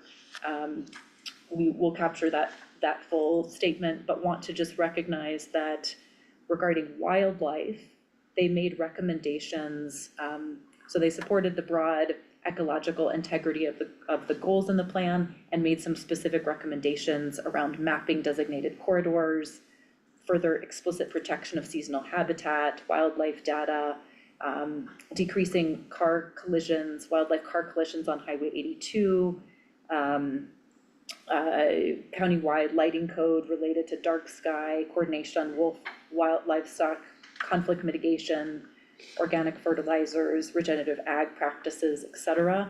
Regarding wildlife, upon our review, the policies that are in our current comprehensive plan as drafted today would support the recommendations that we made, but we would recommend that we move their detailed suggestions into our implementation plan to carry those out through more specific actions related to, again, certain wildlife data or mapping, as they listed out. So that would be our recommendation broadly across each of their categories. But I'll just note again on water, several actions that they recommended, again, were around engagement, incentives for behavior change related to water use and conservation. We intend to move that through with our implementation of the water codes, which would follow the adoption of the comprehensive plan. Additional incentives for xeriscape, base flow protection around the snow-capped capital creeks. Actions again that are supported by their snow-cap master plan, have support within the sections of the natural environment here, but then could be direct implementation actions, might be the most appropriate place for those to live. And again, made additional recommendations around wildfire, just recognizing mandatory defensible space requirements and enforcement. Much of the recommendations around the wildfire that were made around structural hardening and utility coordination and aspects around fuels management plans, much of that is captured in the update to the wildfire resiliency code that is just moving through. But again, there's some additional aspects here that may be appropriate to move into our implementation plan, related to ensuring that wildfire risk is adequately mitigated. So that would be our broad recommendation. Again, the work that they put forward to us is supported within the plan's policies, but could have that finer detail within the implementation plan. They also carried forward the comments that came from Michael Kinsley, who made comments on the March 17th meeting that we're going through now, those line edit comments that we're capturing and picking up. So I want to make note of that. If there's anything else in those statements that the planning commissioners would like to address, we'd be happy to, but Yes, I wanna have a quick Yes. question. I don't want it to be quick. Are there any rural lighting controls now? yeah, the Pekin County Lighting Code that just went through Right, well, was, For the rural areas? Yeah. the lighting, the amendments to the lighting code that were adopted a year ago, last, yeah. definitely greatly improved. Just have to go to bed And by that's- 8:30 at night. Lights out, yeah. Yeah, so those recommendations like did come through the Snowcap Caucus around dark sky and then came to the county level for those updates related to the lighting code. Well, they ought to know. Yeah, Then the other, this is more, they suggest more explicit data gathering around the valley's carrying capacity. Do we know now what our carrying capacity is ultimately? The simple answer is no. There's a much more complicated, is there a lot of data gathering, on various fronts? I mean, and Hannah Hunt can probably speak to that. It's pretty subjective. You In have to- terms of. yeah, it's kind of within what category, right? Related to build out, related to water, related to these different things. The water analysis that was done, that's a part of an appendix, that's a part of this plan, looks at the kind of water supplies broadly. understand where we are from a current supply standpoint, and then getting at that more from where our, again, a good basis for us to move forward to updates to further water restrictions and conservation. So from a water front, we're trying to get at that. Certainly a lot of the work that was done within the Vision 2050 was about the intensity in rural areas, right? That regardless of whether or not activities can occur in rural areas, we don't like it, right? It's incompatible with rural character. So I think there's aspects to the question of carrying capacity that do get pretty subjective pretty quickly. But I think in general, the overall direction from the CJC, right, was pointing to areas where we have our activity is happening in rural areas that's not aligned with rural character and has impacts quality of life in a way that is somewhat related to carrying capacity, right? Even if a road can support that, should it support that because it's rural in character? So there's a physical carrying capacity and there's a social carrying capacity, and sometimes there's a lot of headroom in the physical carrying capacity realm, but it's not, you'd be hitting that top end when it comes to. We're gonna have one of those towers like they used to have fundraising for United Way where the line gets closer and closer and closer to. Right. Right, you die right. here. And in urban areas where there's a really discrete amount of water supply, for example, what your aquifer can hold and what your build out looks like. It's a math problem. In a county where there's high reliance on groundwater, we have groundwater studies, but it's not the same to be able to quantify what that exact, capacity is from an aquifer and water standpoint. However, that doesn't mean that we shouldn't be putting policies in place to further protect our water resources or further protect our current capacity, but getting to that exact number is fraught for a variety of reasons.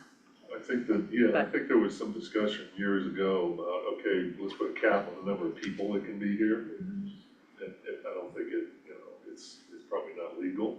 So I think, what the approach now is, like you were saying, address it through the other limitations, like, water and so on. Yeah. To me, the big problem is what we have about 18,000, full-time residents in Pickett County, which, would be great. But, when the season's in, we got another 30,000 or 35,000, who knows now, of visitors that come to town. So, town swells to, 3-4 times, what the full-time or what the permanent resident is. We're not gonna wake up one morning and hear loudspeakers that we put all over the county with the turn out the Door lights, shut. the party's over. The barn door has been shut. That's right, that's Right. it. Okay, thank you. I didn't wanna take us too far off. Is there anything else in this natural environment chapter? I guess maybe just to back up again, a lot of good specific recommendations that came from SNOCAP. Is that appropriate to move that into the implementation? Yes. Yeah. Okay. Again, staff appreciated those comments, and I think there's a lot of really good things in there as we move into the code next steps that we will, really take very seriously. Is there anything else in the natural environment chapter? That's chapter 3 of the comp plan. Just a note, I'm on page 79, we already addressed this, but just a quick note on the labeling. Anything else here before we move into built environment? No. Scanning.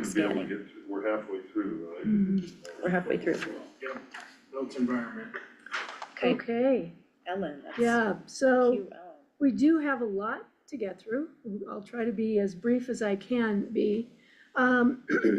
Starting on page 86, is it? 86? It's the table. We've got 86, I think, or 87, no, the next one down. No, sorry, you've got what's the number you have here? 86 and 87? Yeah, We go to 84. okay. Here. Me- So let's start, yeah, on page 84, there it is, thank you. So again, the green checks indicate areas that we've already discussed. This was just a revision to correct the date in this table, from 2020 to 2000. You've Yeah. seen this, and, yeah, so thank you. Moving on to, Are these nominal dollars then? Yes. Or are these inflation adjusted? If it's 2020, it doesn't matter whether it's nominal or inflation adjusted as much, but if you go back to 2000, you have a big difference, and just indicate one way or the other. Yeah, those have been adjusted. Well, we can make that note too. so then, moving to page 87. There have been edits throughout this, oh, Yeah, sorry? check them.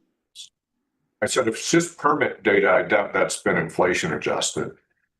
But if you can check that, just make sure one way or another it's specified. I'd appreciate it. In the commentary, it talked about, it gave the inflation adjusted number, 690 went to 11. So thank you for that. On this page, you can see, we've edited, to reflect the broad community direction to align with the P and Z direction to prioritize new community housing only within existing UGBs. So we've crossed out in this introduction section any reference to community housing outside of the UGBs. Moving on to page 88 is this, right? So under broad community direction, we've made edits again to remove reference to community housing outside of the UGB and to prioritize housing within the existing urban growth boundaries. In the next, we've also added reference to we've also added a statement supporting outdoor recreation within existing areas of activity. So that's a new bullet. In addition, it's been added to broad community direction. And several other changes here. This is under the heading, let me go here, is for, sorry, my voice is, for the overview of policy areas here. Again, here we have removed reference to community housing outside of the urban growth boundaries, right? Several of those changes throughout this chapter. The next, On page 91. there is another again, we've removed, really edited out those references to community housing outside of urban growth boundary areas here as well. And Under key terms. going under key terms, we've added, and that is page 92, key terms, the cluster development, that was consistent. It's the same definition that was within the natural environment. So that was a change that was made previously. right. And adding, show me, Tim. Yeah, and then then we added, in response to Joe Krabacher's recommendation, we added a definition for data center. And I can read it. Basically, this basically is the verbiage that Joe recommended. Facilities primarily used for high density data processing, storage, or transmission, server farms, cloud computing infrastructure, or artificial intelligence, AI, processing operations, and any similar use characterized by continuous large-scale electrical demand. Joe, that was valuable, thank you. Yeah. And we're adding it where? To, So as just a to- Yeah, it shows up first as a key term, there's a policy as a statement that's definition. added as well, but it's Okay. just here in the definition, so it's a little bit out of order with the comment that was made, but yes, it's a definition. And then this close proximity to infrastructure and transit was a definition specifically related to the criteria for housing outside of the UGB, for new housing outside the UGB. That was related specifically to that policy, so that definition also is removed from this text. Then we also added a definition on page 93, dwelling unit and for dwelling, one definition that was added was for dwelling unit. That was a request by one of the planning commissioners, and this Carries forward definition. existing definition, yeah. And this definition mirrors the definition in the land use code for dwelling unit, to be consistent. We also added a definition for multimodal transportation. That was a recommendation we received at the last meeting. Transportation strategies that provide alternative modes of transport that can reduce the reliance on single occupancy vehicles. And then on page 94, I'm gonna move through these and stop me if you have questions. We removed reference to small scale attached unit because it related specifically to new community housing criteria, again, outside of the UGB. Page 95, we added again a definition for transportation demand management, which reads, I should pull it up on a set of strategies designed to maximize transportation system efficiency, thank you, by reducing single occupant vehicle trips, easing congestion, and promoting sustainable travel modes, including but not limited to promoting public transit, cycling, carpooling, flexible work hours, and telecommuting to shift travel behavior. Any questions there?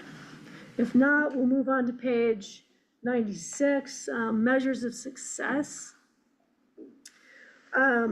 Staff agrees with the recommended edits and has to this section, which relates specifically again to transportation demand management strategy.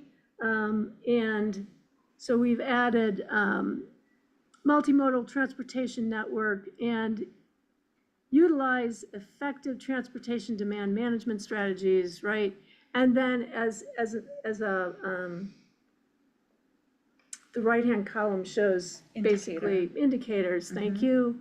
So we've added collect and analyze data regarding numbers of single occupancy vehicles entering Aspen, and consider analysis of travel types and travel behavior regarding transportation mode changes in addition to counting vehicles. So that was a recommendation that came specifically from our EOTC staff, our elected official transportation committee staff, for clarification.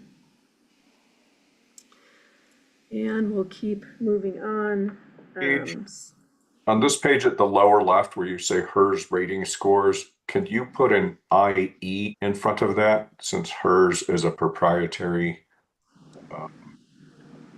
type of radar rating score? EG. That way, if we ever want to change from HERS, we're well positioned to do so.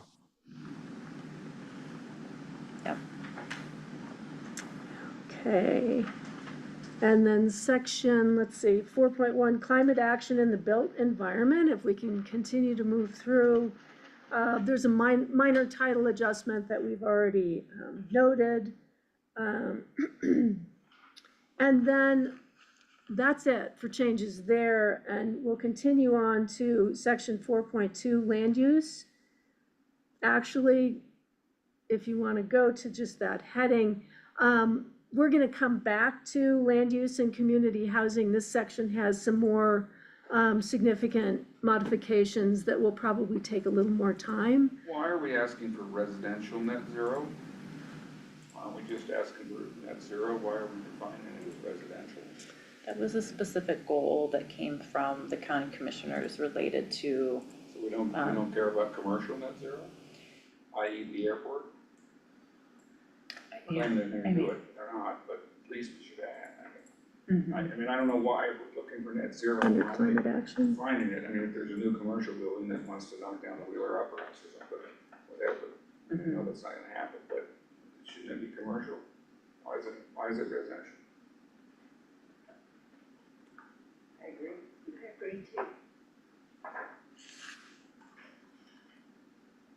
I agree, yeah.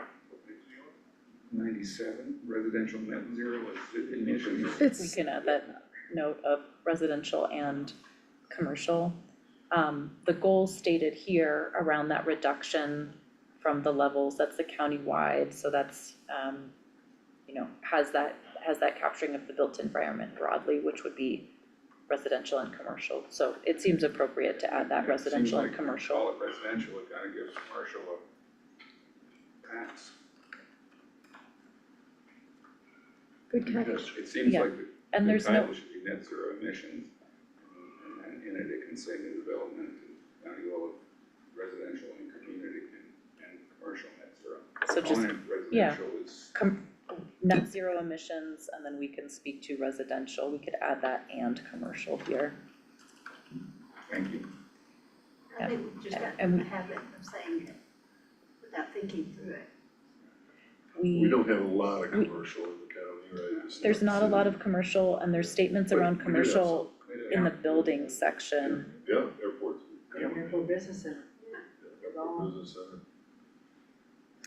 So good, yeah, great catch there. If there aren't any more questions or comments about climate action, we can move into the buildings section on page 110. And here we've made some adjustments to performance standard policies to utilize industry standard language there. That's based on comments from our building staff. And then the policy regarding redevelopment of larger homes at a smaller size. We've made some edits there. The policy intent remains intact, but we've made a revision for clarity per Commissioner Throm to make sure that that reads more clearly. And again, I can read aloud if you want me to, but I'm gonna try to move through here. This doesn't only address page 110, it's primarily residential. I'll just note that performance standards is residential and commercial. It doesn't Okay. say that explicitly, but that's it's consistent with both commercial and residential. Yeah, It seems like we should eliminate it, 4.2 residential though, it should just say building, electrification, and production and energy consumption. Residential, saying that it gives commercial a pass.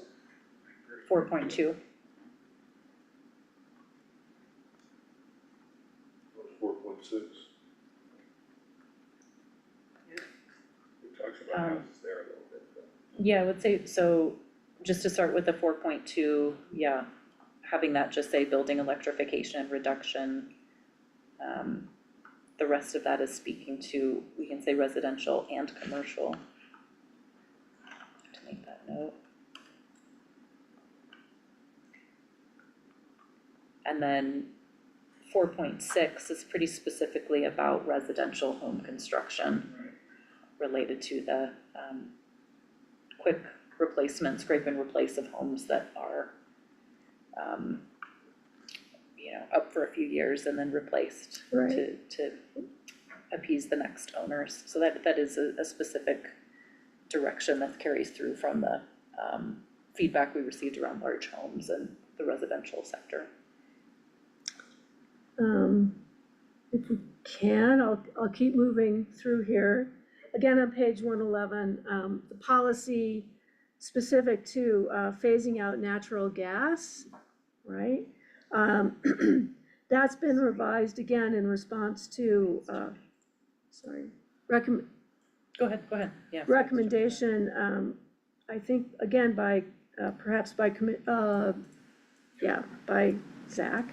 The recommendation was to revise to, say, phase out use of natural gas concurrent with replacement schedules for public facilities with consideration of the ongoing need for public facilities to maintain backup power for critical operations and consideration for existing and emerging technologies to achieve renewable energy goals. And that was really speaking directly to cold climate heat pumps as an example. So then we're gonna move into the next I section. was Yes? limited to public facilities. I don't think it was meant to be. Where you at? Page 111. The line above the red. No, Got it. back Phase to- out natural gas Going in into public public facilities. No, it was intended to be in public facilities, actually. It was Oh, right, directly this is relating, yeah, to public buildings 413. specifically, yeah. But there was another one that was not limited to public facilities. I want to make sure that one survives. Building electrification, reduction energy consumption.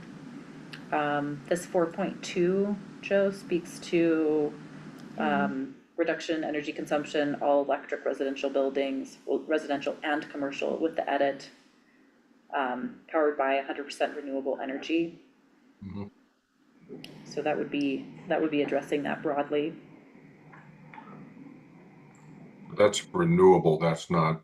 The point is, when you're living in a rural area, electricity goes out and you need to power your heat and well.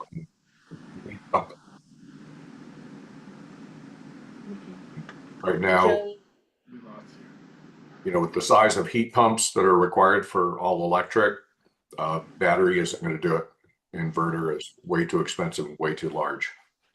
So are you, go ahead. Yeah, and I guess I would say there's,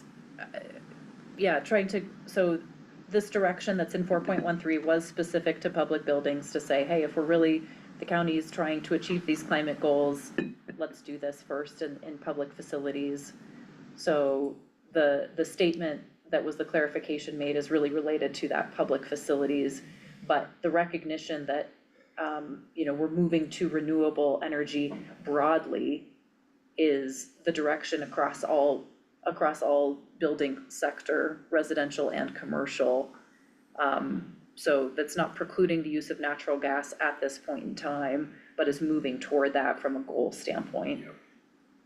Yeah, when we talked about this previously, at least a portion of that conversation was devoted to residential and the need for backup for quote unquote all electric residential. Put it this way, I just moved to 600 amp service from 200 amp to have a battery and inverter to give me backup power for heat pumps and well. I would need an inverter the size of a very large SUV. Battery similarly sized. Technology just isn't there.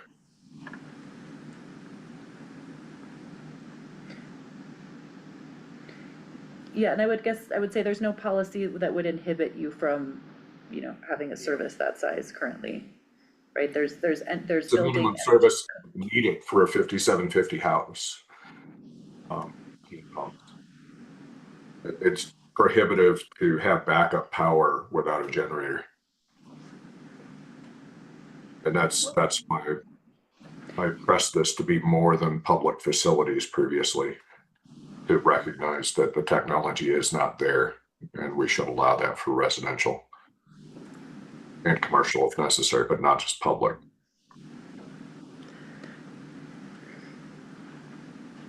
So Is- allowing natural gas as well. Well, Joe, I think what's Sav's saying is that there's no code that precludes that.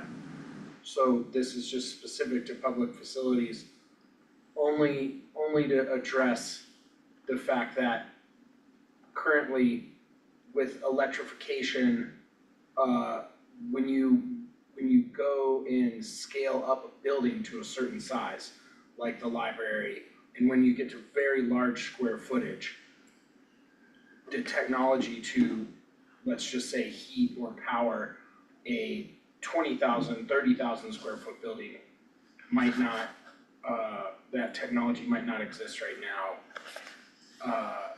To do that in full electrification is only what this is talking about. Maybe I'm crossing my streams. I'll leave it for now. Thank you. Okay, then we'll move on to transportation. This is section 4.5, page 112. And right, so Joe, this was in response to a comment that you made. We've revised this policy to reduce traffic intensity to further address development's impacts to roadways, right? To county roads. So we've added reduce traffic intensity and congestion on Highway 82 and county roads, and to ensure that new development adequately measures and addresses impacts to adjacent county roadways level of service. So your concern was that we're looking at traffic intensity bleeding into county roads and the need to address that issue. And this language is one that I worked with the county engineer on, and he felt comfortable that this was a reasonable approach. We also clarified language in the following subparagraphs A and B, just to clarify the language to make it more clear. It was just kind of klutzy language. A is reduce the number of employee-generated commuter trips and vehicle miles traveled on Highway 82 that are associated with the provision of services for the operation and maintenance of large homes. And then B is locate community housing in close proximity to employment to reduce trips and to reduce commuting workforce trips and vehicle miles travel. Again, just clarifications there. The language was a little klutzy.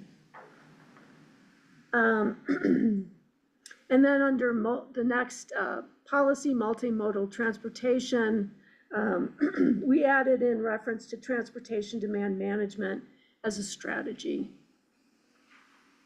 And I am going to keep going unless you have questions. Section 4.7, resilient infrastructure, page 115. Staff concurs with the recommendation to add a policy titled Protection of Local Energy Affordability and Reliability. And this was another of Joe Krabacher's recommendations. Pickens County should not approve any high energy use facility that A, contributes to increased energy rates for residents or local businesses, B, requires substantial upgrades to transmission or distribution infrastructure, primarily to serve a single high energy use, or C, competes with existing community needs for limited electrical capacity. So that is new, and staff concurs that it is appropriate, right?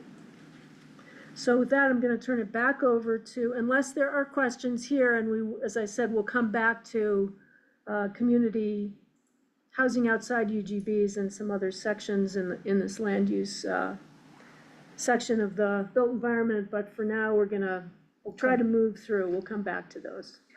We'll come back to utilities. Can we circle back to that? Oh, I think there's No. still that. well, okay. I'm trying to move us along too quickly. So, yeah, sorry. So under the utilities section, this policy, logical extension of utilities, initially made an exception for extension of utilities outside of urban growth boundaries for community housing outside of urban growth boundaries. We've deleted that exception and just simplified, the policy to read simply, Picken County does not generally support the extensions of public utilities such as water, wastewater, electricity, natural gas outside of urban growth boundaries. So it's a general statement now. And I think that reflects the direction we received from you regarding exceptions for housing outside of the UGBs. So now I think we can move into, Sorry to make that catch. no, that's a good catch, thank you. Community and economic health. Community and economic health, it's our lucky day, there's no additional comments, we don't have to go through that full chapter. So no additional comments on community and economic health, that chapter stays as drafted. If we go to the regional approach, which is chapter 6, there are just a few minor edits. I'm gonna jump to page 147, where there was the addition, this is in regional climate action, and a statement about reducing climate change driven wildfires and related costs, and speaks to funding. The comment was to add federal in here to just recognize that federal could be a revenue stream for funding, and we think that's appropriate to add. And then on 148, just jump to that next page, there's a minor, the pages were basically in the opposite order. Somehow 4 came before 3, so those pages have just been swapped. A note on the final appendix, so the appendix documents will be added as, they will be available on our website, they'll be available in physical copy, they will not be formally adopted with the comprehensive plan. They're references for informational purposes only.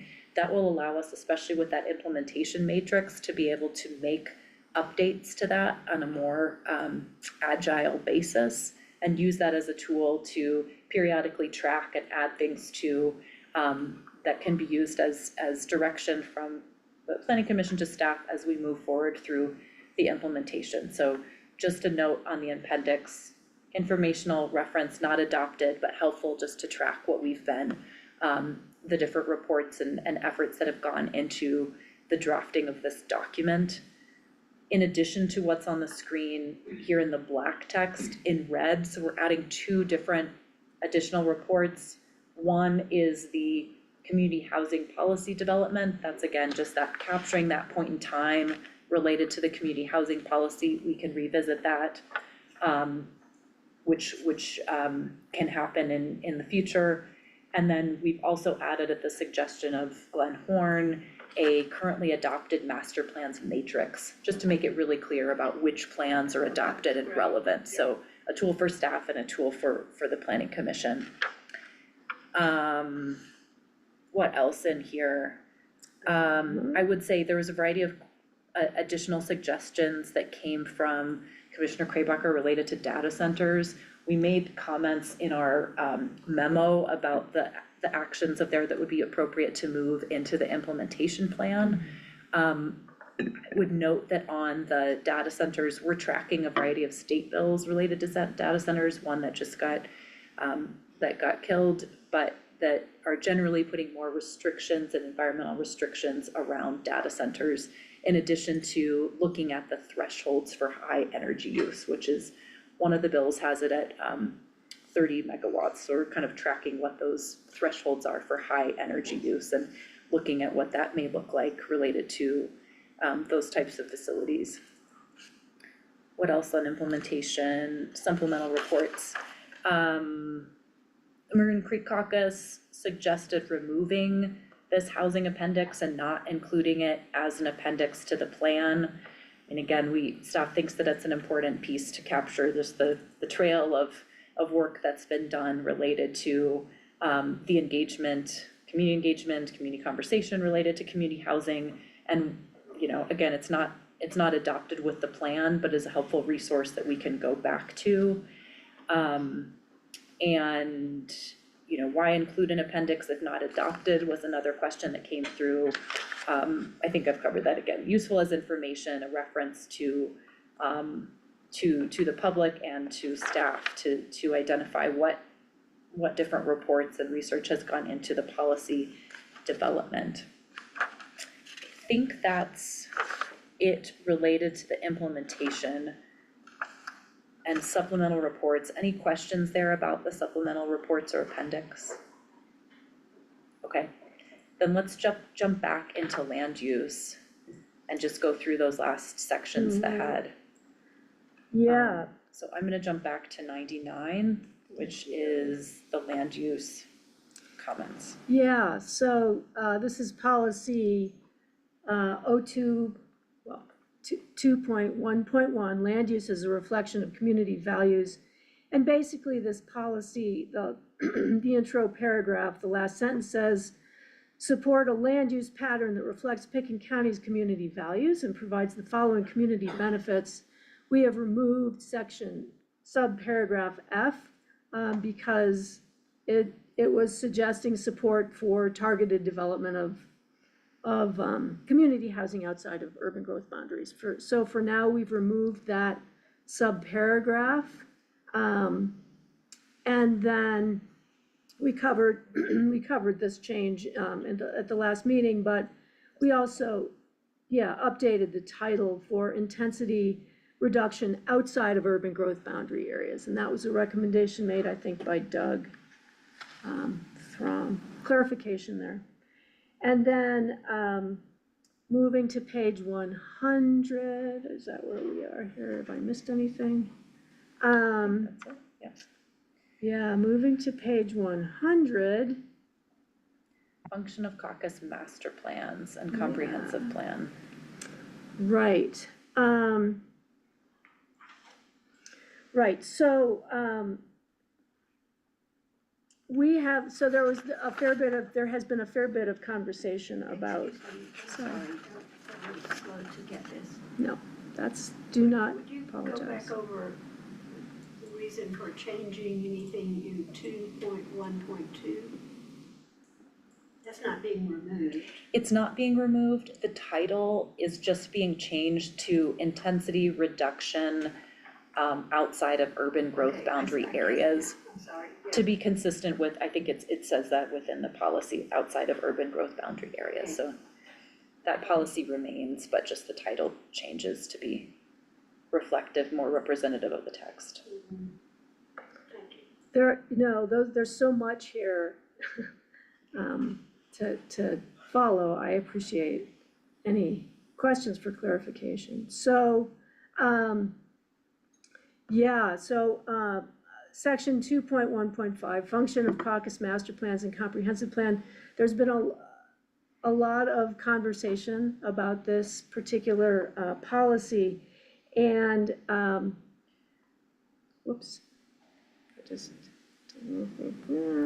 So the question around which plan, how those plans, the caucus plans and the comprehensive plan are reviewed, and then which plan would take priority, and is there a hierarchy established? So go for it. Yeah, it's fine. I will say that based on the input and the discussion, the intent to ensure that the caucus plans, so the caucus plan and the comprehensive plan would both be reviewed in an application that comes before the planning commission. And the text has been edited to say, one, both caucus or neighborhood master plan, to recognize that there are some sub-area plans that are neighborhood and not caucus. For example, the WAMP is a neighborhood plan and not specifically related to a caucus. And then this last sentence would read, where there is any conflict between the Pickens County Comprehensive Plan and a caucus or neighborhood master plan, the Pickens County Comprehensive Plan may take priority to further the best interests of the citizen and natural environment of Pickens County. So the addition of that may take priority would allow that level of discretion by the P&Z to determine the applicability of the plan related to an application. So in response to that desire to be able to review both plans and make a decision based on that. So certainly this adds a level of discretion, and at the same time, that conversation would be regarding which plan furthers the best interests of the citizens and natural environment of Pitkin County. So that's where this landed, and Yeah, so why don't we start there? I mean, that's a change that directly responds to discussion, a lot of significant discussion that was had at the last meeting. Does that change resonate? Does it work? That gives the Planning and Zoning Commission a little more leeway to argue which it takes priority. correct. It gives the planning commission and the board of county commissioners discretion, right? Which can be a good thing. Rather than being a hard line and saying comprehensive plan takes priority. This gives you discretion. Certainly a good compromise, whether we're comfortable with it, and, is where we need to go, but it's a big step, I would argue it's a compromise for sure. I think that where we've been is that, and we get NIMBYs thrown in our face, that, if the caucus plans take precedence, but, the caucus plans take precedence, then, it's an NIMBY or something, right? Well, I think NIMBYs can be a good thing. They know what it smells like there, what it sounds like, and what the dangers are, and I think NIMBYs are pretty valuable, but I know what you're talking about, not that gets So thrown in. I appreciate, I think that, as I said, it's a really good compromise that it does allow us to consider what we think is most appropriate plan. Yes, I agree. It still allows the county commissioners to decide what they want to do, which we don't have any control over. Yeah. So if there is, I don't want to push this, but if there's general agreement with that language, I'll walk through some Maroon Creek comments that we received just recently relating to this policy. There was If I can chime in here before you do. Thank you. I saw this and it just seems to me to be very much a departure from that which we implemented with regard to Phillips, where if one of the plans was against it, then we followed that plan, which put the two plans on even footing. Now I know one was not the county comprehensive plan, but there was two plans nonetheless. I was concerned about the legal nature of this because in the US in general, there is a framework of preemption, and it follows that if the lower level speaks to something, then the higher level cannot preempt it. The higher level can only preempt the lower level if the lower level is silent with regard to the provision. So in this case, the county would only preempt the caucus if the caucus was silent on something.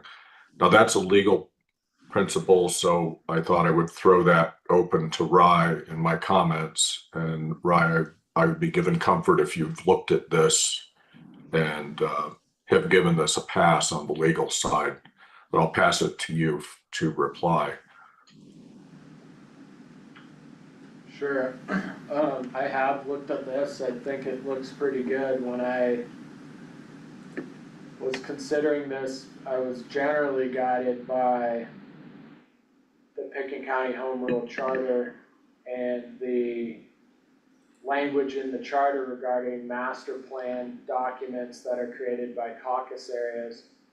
And when I reviewed that language, it says that I'm not going to quote it directly, and I can if you'd like, but it says that the caucus area master plans are one of the primary documents that should be considered for the purpose of making regulations and considering policy decisions applicable to the master areas, or I'm sorry, the master planning area.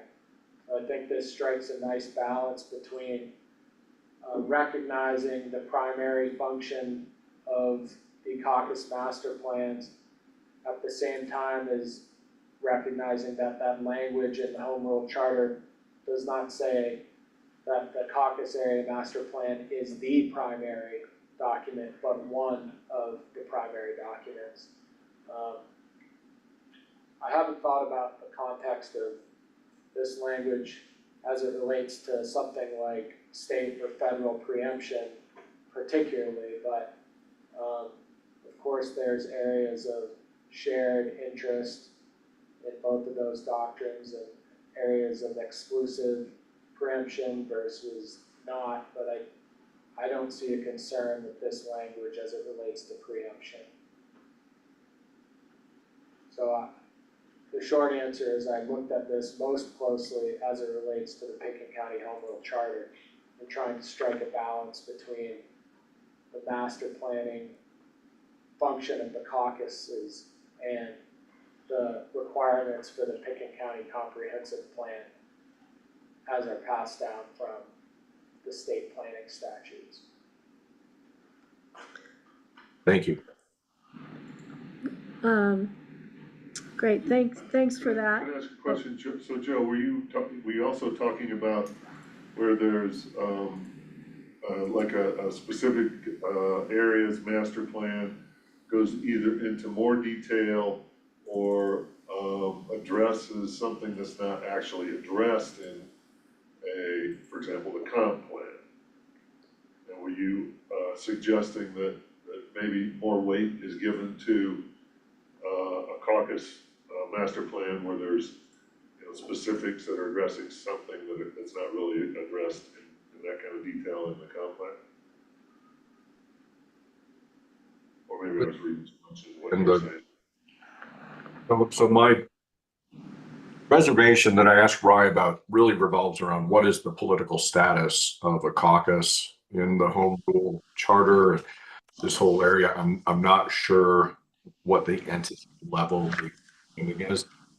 But generally in federal and state preemption, if a state says that a bank has to pay interest on an escrow account and has always said that, it's not a new law that they passed, the federal government can't come in and just say, no, you don't have to do that. But it has to be pre-existing and the state has to speak directly to the law or restriction or permission that is at issue. And it has to occur before the feds weigh in. But it generally goes from lower to higher. So if the lower level speaks to something in detail, the higher level can't just come in later and wipe that away. So that's my concern. And this the concept of preemption goes back to constitutional law and really deep roots. So I want to make sure that we're not stepping into something that just doesn't make sense in a fundamental constitutional way by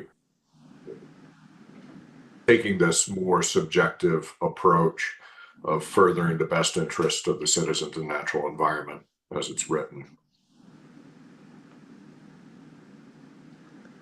I just don't see that as an issue here, and I understand that you're not an attorney. The general statement of preemption could very well in fact flow the other way.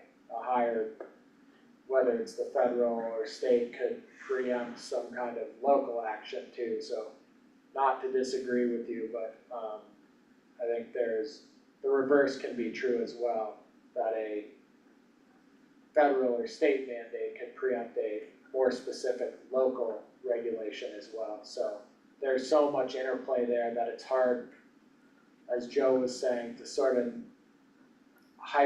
to create a hypothetical around it that would apply generally throughout the county as it relates to preemption. But on a specific topic like Joe's example where maybe a master plan spoke specifically to it and the comprehensive plan was silent on it, I think you would need to give more weight to the specific over the general and in trying to balance those two competing statements of policy is my general sense of the response to Joe's question at least. So, Joe, shall we move on? Are you comfortable with where we're leaving that? Joe M or Joe K? Joe M. He had a question for Joe M. It's Joe or joke? Okay. So, You were gonna, did you wanna go through this? yeah, I was gonna, Yeah, so yeah, I'll Maroon, let you. so we did get some comments just yesterday, I think, from Maroon Creek Caucus. And one of the changes that they suggested and suggested previously was we could, instead of saying may take priority, the suggestion was that the most restrictive plan take priority. Staff believes that leaving the policy statement as edited really serves in the best interest of the community more readily than just suggesting that the most restrictive plan take priority. So that's one change that we're not recommending is made. Does that make sense? Yeah, okay. And then caucus also suggested that term to further the best interests of the citizen was too vague, and suggested that best interest could instead read health, safety, and welfare. So to further the health, safety, and welfare of the citizens and natural environment of the Pickens County. That's a change we could make, but I think best interests is adequate, unless you feel compelled to make that change. So we say that? So the change, the second change that's recommended is that this read may take priority to further the health, safety, and welfare of the citizens and natural environment of Pickens County, instead of best interests, that it be more specific. You know, best interests of the citizens. Yeah, I think so too, kind of Yeah. like it, change. Okay, well, we can make that change. Do you wanna make it in the? I can do that.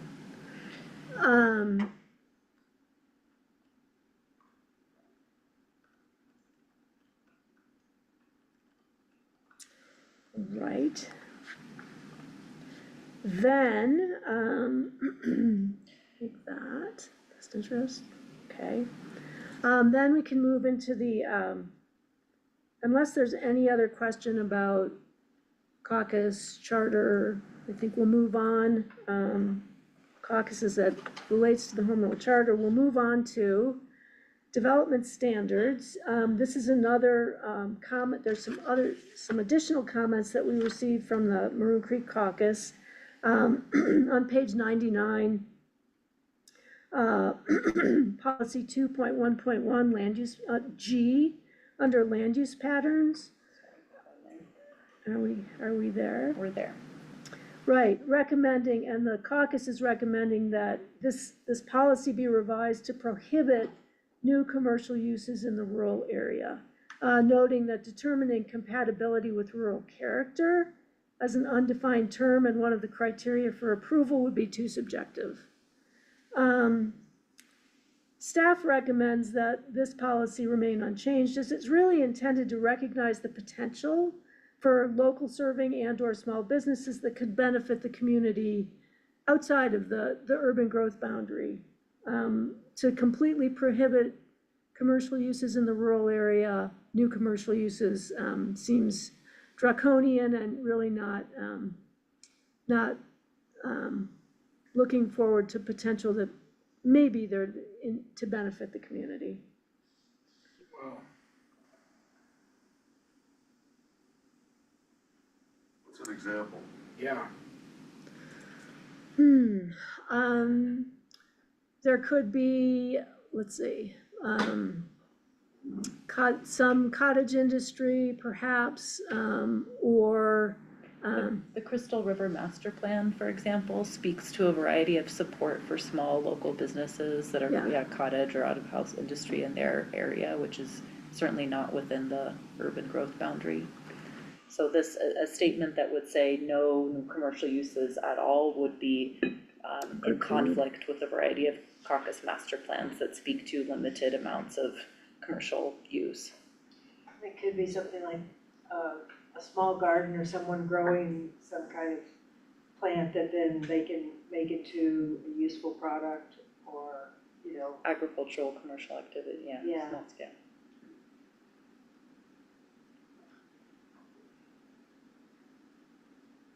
right, so are you comfortable with leaving that, the language as is? this is section G. Letter G, Letter yeah, G. Sorry, last location, part. Location of new commercial uses, only inside the zone.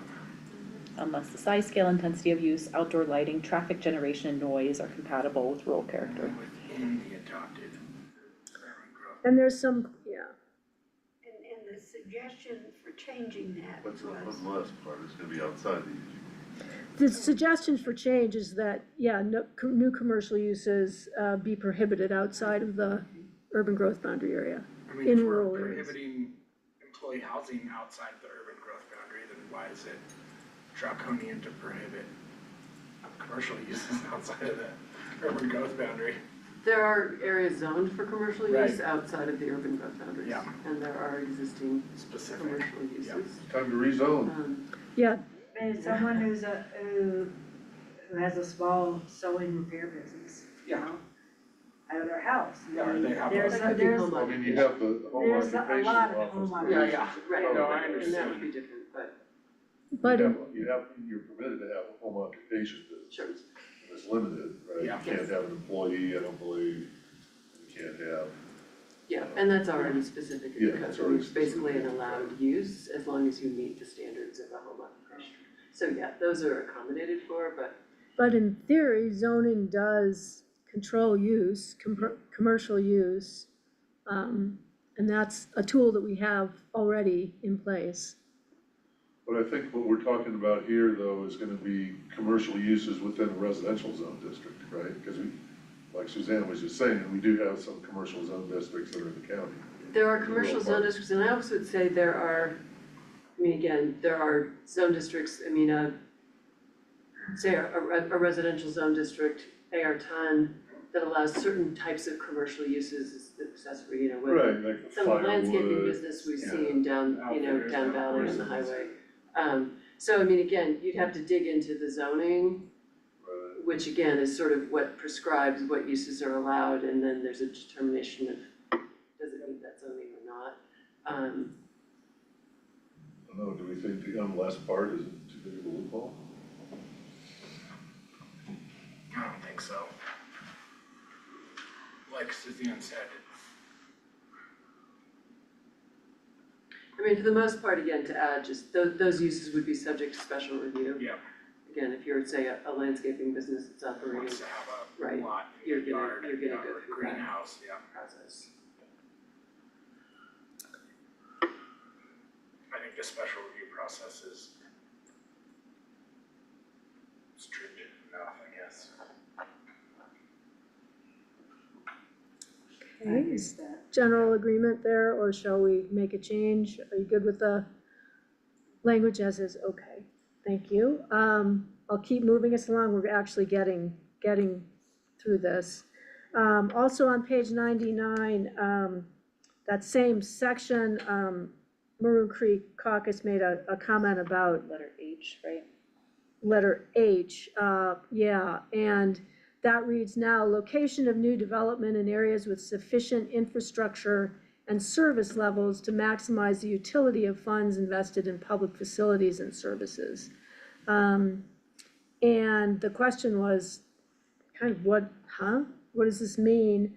This is a policy that we carried forward. It exists today. And basically, no change is recommended to this subparagraph. Really, the intent here is to address the need for fiduciary responsibility of government to ensure that public funds are used effectively. So making sure that new development is located in areas with sufficient infrastructure and service levels to maximize the utility of funds invested in public facilities and services. I not recommending any change here, but recognize certainly the question for clarification is legitimate. It's kind of the Phillips Trailer Park issue, isn't it? Exactly that, so you say, okay, we're not gonna expand Phillips, we're gonna replace the water treatment plant and the sewer treatment plant, and that's done, and then we're gonna go, oh, well, now we've got sufficient infrastructure and service levels, so now we can do it.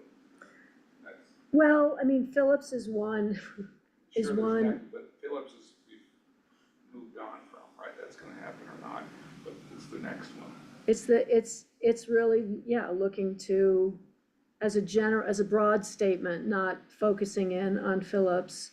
We wanna, to the extent this policy directs. The next phases of Phillips, right, we have 2 other parcels out there, they're gonna have to come through this, right? We couldn't use this plan with respect to Phillips because it wasn't adopted. This is, right, so. Paragraph, I mean, maximize the utility of funds is not the same as maximizing return on investment. It's tremendously vague. I mean, I don't see any harm in keeping it because it's so vague, it really doesn't mean anything. Okay, that can be, All right. Maybe we need a break. well, we're getting there. What was MCC's proposal on this one? Just to delete it? Or what, they have specific language? It was just a question of really clarity, understanding the intent. Right, what does this mean, why is it here?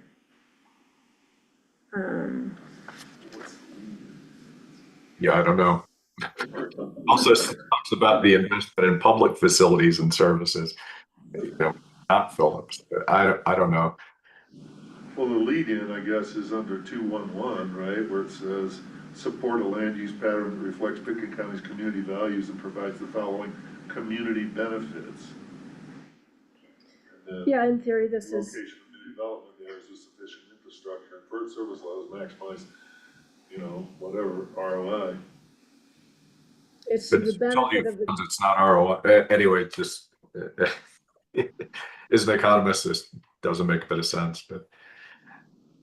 We ought to resolve this by saying something like with sufficient existing infrastructure and service levels. Yep. Hmm. That's Good how choice. it's. Yeah, the word Yeah. existing, and Yeah. I'm okay with that one, Yeah. too. The existing works until it's done once, and then it's Now existing, now existing. existing as of, On May 6th, this date. Yeah, I do like the now existing. I made a couple of similar changes in my edits. You did, yeah. Okay, does that work? Shall we leave it with that modification? Yeah. Okay, so we'll move to page 100, if we're not, next page. We're gonna edit letter D under manage growth, and maybe, I don't know if we can make that a little bigger, but to remove the reference to new community housing outside of the HEBs. And that's letter D, so there again, it's a reference that we're taking out for now. And then on page 101, edit letter J, if we can go there, to remove the word small and this was a recommendation, I think, made by, one of the planning commissioners, as the intent of the policy is to ensure commercial development facilitates community-oriented, local serving businesses rather than small, Yeah. was not relative here. That works. Then add a phrase to letter K to spell out the community values intended to be supported through ski area, tourist accommodations that support environmental stewardship and support for the local economy. So that's an addition that was made. Let me back up to J again.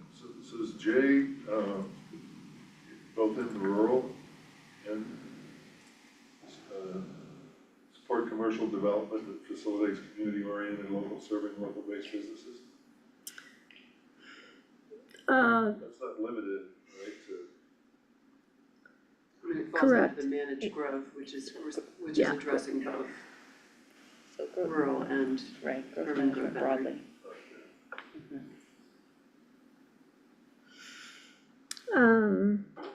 Yeah, so continue to stop me if you have questions, clarifications. Joe, are you ready? Are you good with that? Yes. I don't know, I guess the rest of the planning commission can weigh in J, where that's intended to be support commercial development inside the UGB or support commercial development that's outside the UGB. Currently, I guess it's both, right? This is, Right, this is Yeah. related to the growth management broadly, which is inclusive of any development within Pitkin County. right, The first statement with, which then subsequently follows ABCD, manage growth in order to align development with community values and benefits, et cetera. And then, So is the planning commission in favor of having that language for both areas, i.e. inside and outside the UGB? Well, it seems to me that to stay, I'm starting to lose it, compatible to, with what we're doing with, we shouldn't be supporting commercial development outside of the UGB if we're not supporting, right, housing. So we do have 221D on page 100, directing growth to appropriate locations within UGB. Per location. That's sufficient to keep us anchored once we get to J.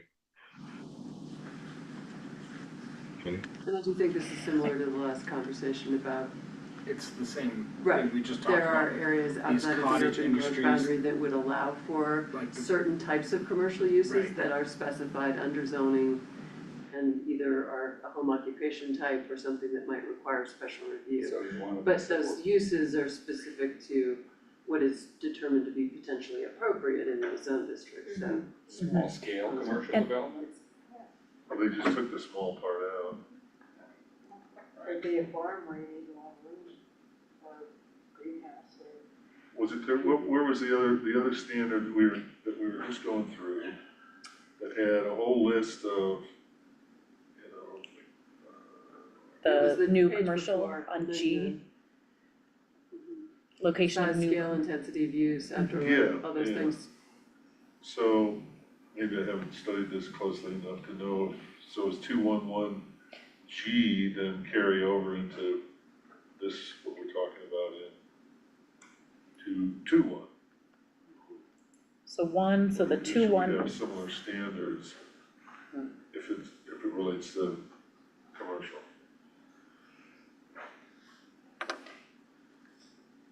My comment was just that 2.1 is about land use patterns. Right. So related to that urban, rural, where that happens, the location. The growth management is under the development standards, so could be used in support of, as have been identified in the implementation plan, updates to GMQS, for example, which is both residential and commercial. So could be used to support the, the direction around managing growth and the associated processes to do that. I don't have a problem with it just because the zoning restrictions already exist that define what facilities and what can be done within every different zone district, and that even if somebody wanted to do development that was, I don't even know, community oriented, local, serving locally based business. There's some, that's so, can be misinterpreted, but, that would be a special review process. They would have to go through anyways for that. You know, I believe this was a recommendation that came out of the CGA, the Community Growth Advisory Committee, just for some reference. And I think just stepping back, you know, recognizing that one of the broader values of this plan is balanced economy, Yep. which gets that kind of big picture, thinking about that locally serving businesses and thinking about opportunities for diversification within our current local economy and supporting people to be here. So I think that this is trying to support that through a variety of different ways that commercial development shows up in the plan, but I do think it's could be somewhat not in alignment with our overall goals if we limit all commercial development.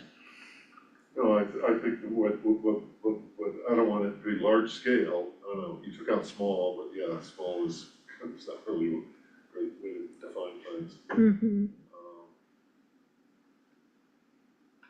I think the community-oriented local serving is the piece that's trying to address those concerns, so it's not a data center. Right. Yeah, and the zoning is gonna restrict what is allowed. Let's move on then. Alright. All right, The whiskey building down there in Basalt, you know, it's community-oriented. Okay, then, yeah, I don't like how that thing's going. on page 101, we really are getting through this. I think we're done on 101, yeah? To spell out, I did walk through that change to letter K, right? Right. Yep. Okay, so then, yeah, page 104, this is a change, I think this was a Joe Mason change. Add currently adopted under noise standards policy, right? And then, also on page 1, and I'm gonna really plow through these. Staff agrees with the recommended policy addition made by Commissioner Kraybacher to add the policy prohibition of data centers that reads prohibit the development, construction, or operation of data centers in Pickens County. Data centers are incompatible with Pickens County's land use, climate, and sustainability goals and infrastructure policies due to high energy loads with significant peak loads that may materially increase demand on local and regional energy infrastructure, highly consumptive water demand, potential to increase electricity rates for residents or local businesses, and potential for upgrades to transmission or distribution infrastructure to serve a single high energy user. And, you know, this is certainly relevant and a current issue that needs to be addressed. So staff, Make one change? yeah, We change on C, change and to or. potential for to transmission A, B, C, to C. A, B, C, or D. No, after the semicolon. Yeah, it's just. Yep. Okay. I see what you're saying, yep. Yeah. Implied that each of those have to be. And then I'll just note that, I wanna hear from you as to whether this is, acceptable to everybody. But I'll note, that this also addresses a comment that was forwarded yesterday by Commissioner Kelly regarding the need to address the highly water consumptive nature of data centers, right? And so, yeah, I think we can point to this as addressing that issue. Any objections to the addition of this language as a policy? Great addition, thank you. And with There were a that, couple other things in there, but I'm not sure, maybe we're like. some of them I think, burned out on this, which was, you know, to encourage the state not to, you know, do data centers or whatever, but I don't know if that's probably. we did add some of your recommendations directly into implementation measures, and that was one that I think we dropped in as a implementation measure. So with that, if you can endure, we'll move into the, community housing section, which I think will be a pretty quick, We don't know. but yeah, here we are. don't know, we're gonna try to get through this quickly. I'm telling. Am I being, I I will hope I say we didn't have just no jinx You already that, but. jinxed it. Yeah, I don't, okay, Do we wanna take a 5-minute break? Sure. Okay. Do you want me to bring down the leftover Paradise muffins we I have think up we in the need that. office? I thought you were gonna say, you want me to order out for pizza?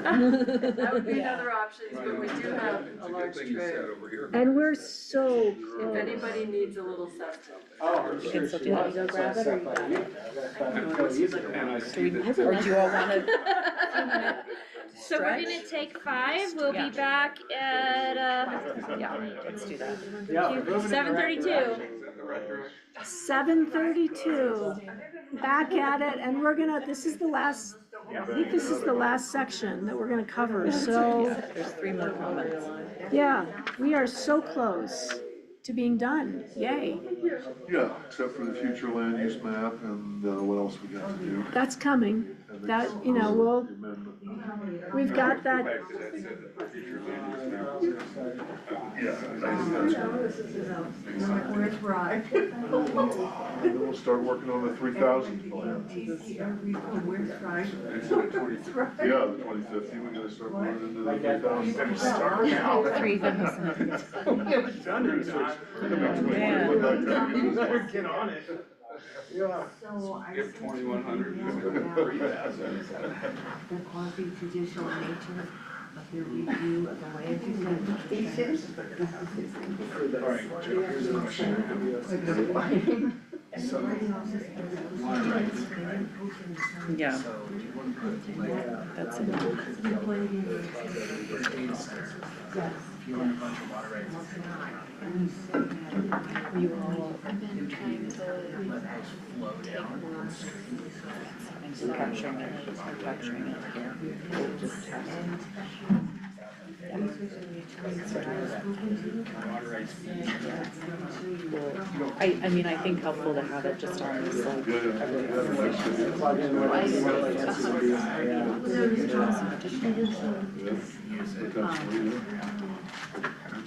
Maybe that's what CARP is thinking. Yeah. When When you wanted to, were you out a few minutes? So, 3 days, 2 months. Yeah, it's really fun. There were some tears.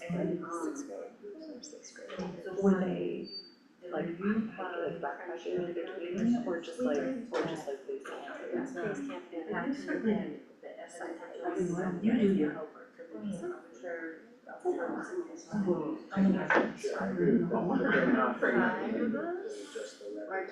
Blew up my email list, so I can't even communicate with you. I had to cipher moves some stuff off my computer, and somehow during that process, they managed to wipe out Those my trips are so Caucus fun. mail list. It's like a really. You haven't I mean, you feel like it's just kind of like, pages, which you're is just thinking outside, it's just probably like to your a pretty advantage. big experience. And for some kids that have like done that a lot, that's San Francisco, and others have like, yeah, like to really, can really stretch in a big way.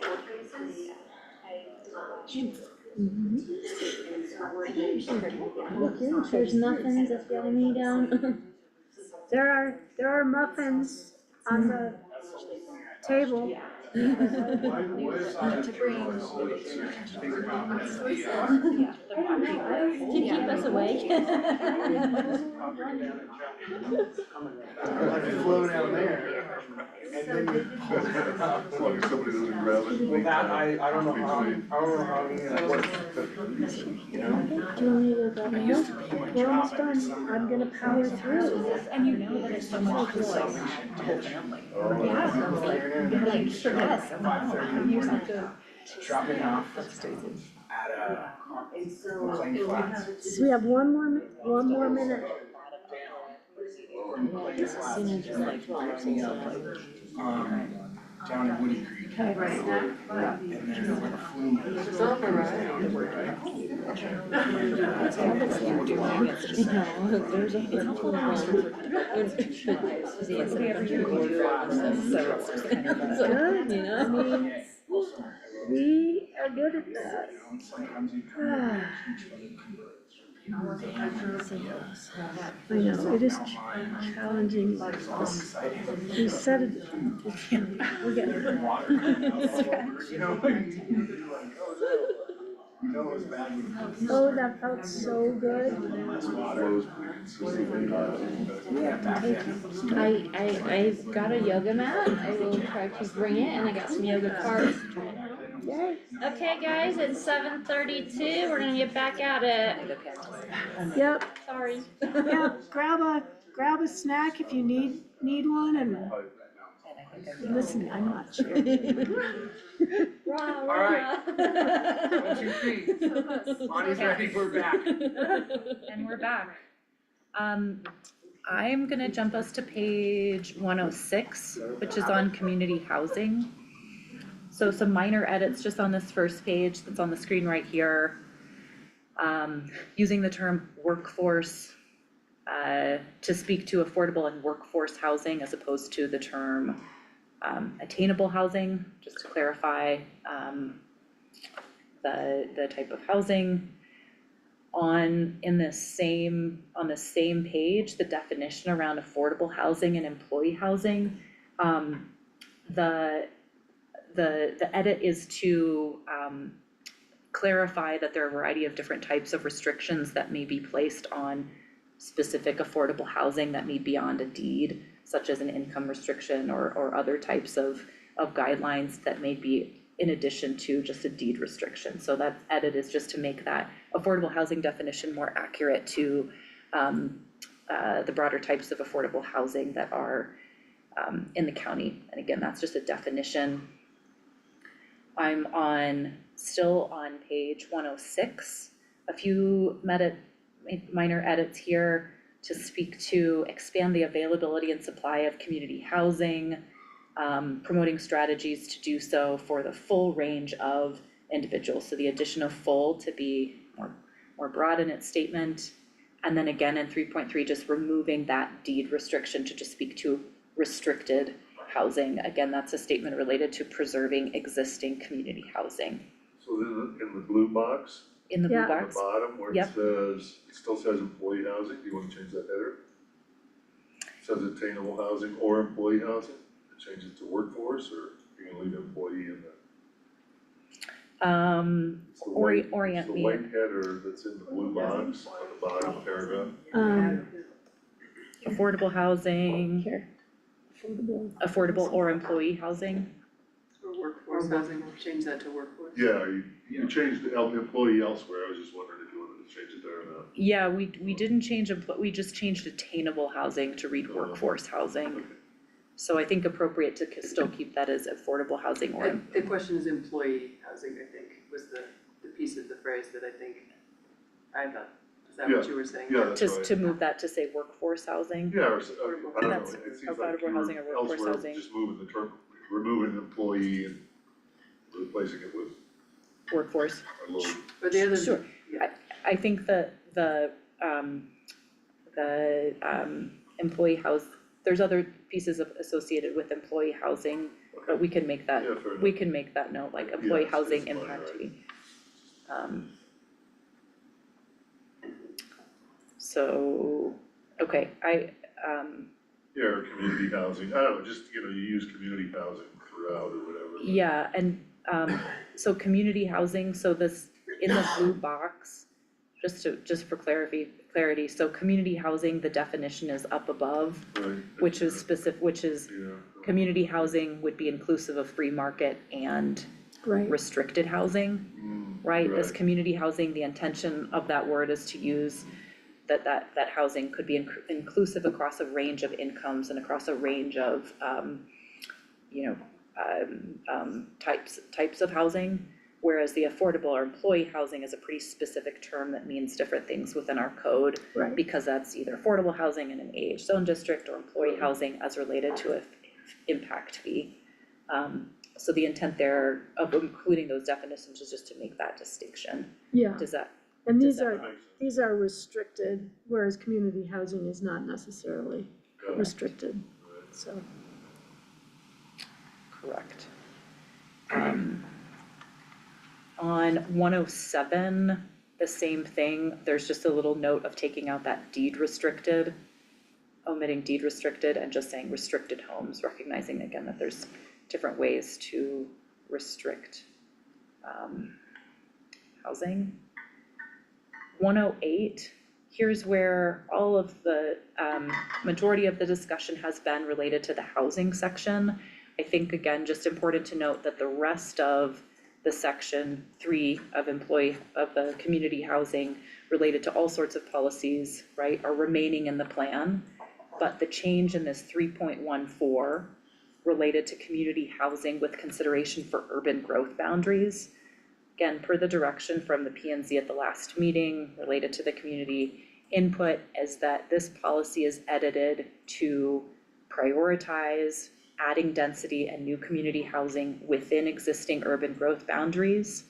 And then this letter B regarding community housing outside of urban growth boundaries would carry forward the current land use policy that states community housing outside of urban growth boundaries.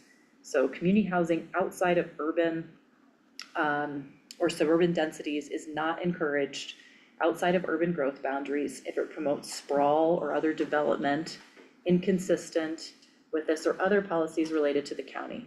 Carry this current language. Community housing outside the urban growth boundary may be acceptable if it's employee dwelling unit, an EDU, and a caretaker dwelling unit, which is a CDU, job-related on-site housing, conversion of existing locally serving housing, on-site required mitigation, or replacement of existing affordable housing.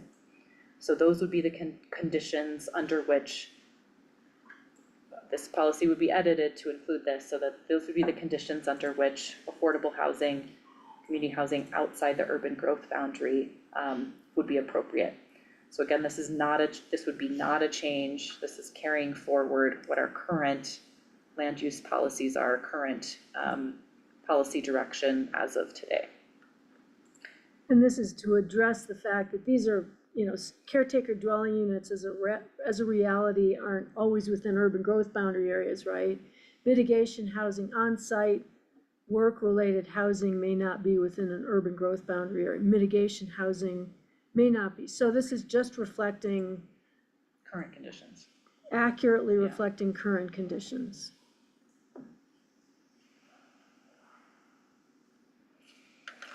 So that's the big change that is in this section related to community housing, and that's our last edit to be reviewed with you all. So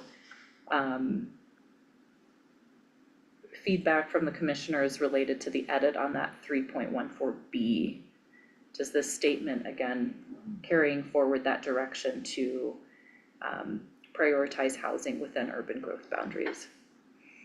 And then allow these existing exemptions for outside of urban growth boundaries to be considered. I'm comfortable with it. I mean, it changes to me, it changes. It doesn't talk about what our concerns were before. Okay. And again, just to be clear, if we came back, Zach, to your kind of question about if we came back with additional future land use map, with our housing needs assessment and action plan, this specific letter B would be the place that we would likely be modifying if that came forward, if the planning commission wanted to make that change. But just so that's clear, that it's localized to this section in this statement.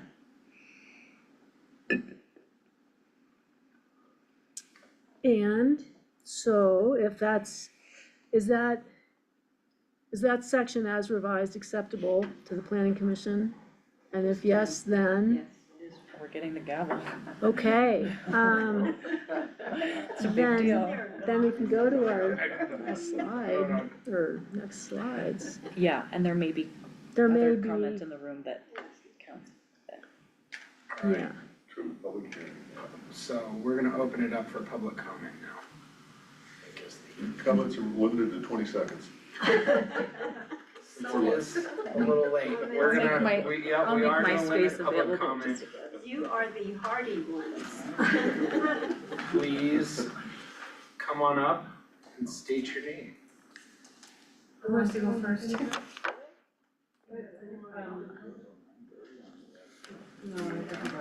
Over there. Ooh, hold on, It's late. okay. She touched the. I think we can just hold that back. What was that, honey? No, you're fine. Just gonna. Something Okay, thank you. off the screen there for a minute.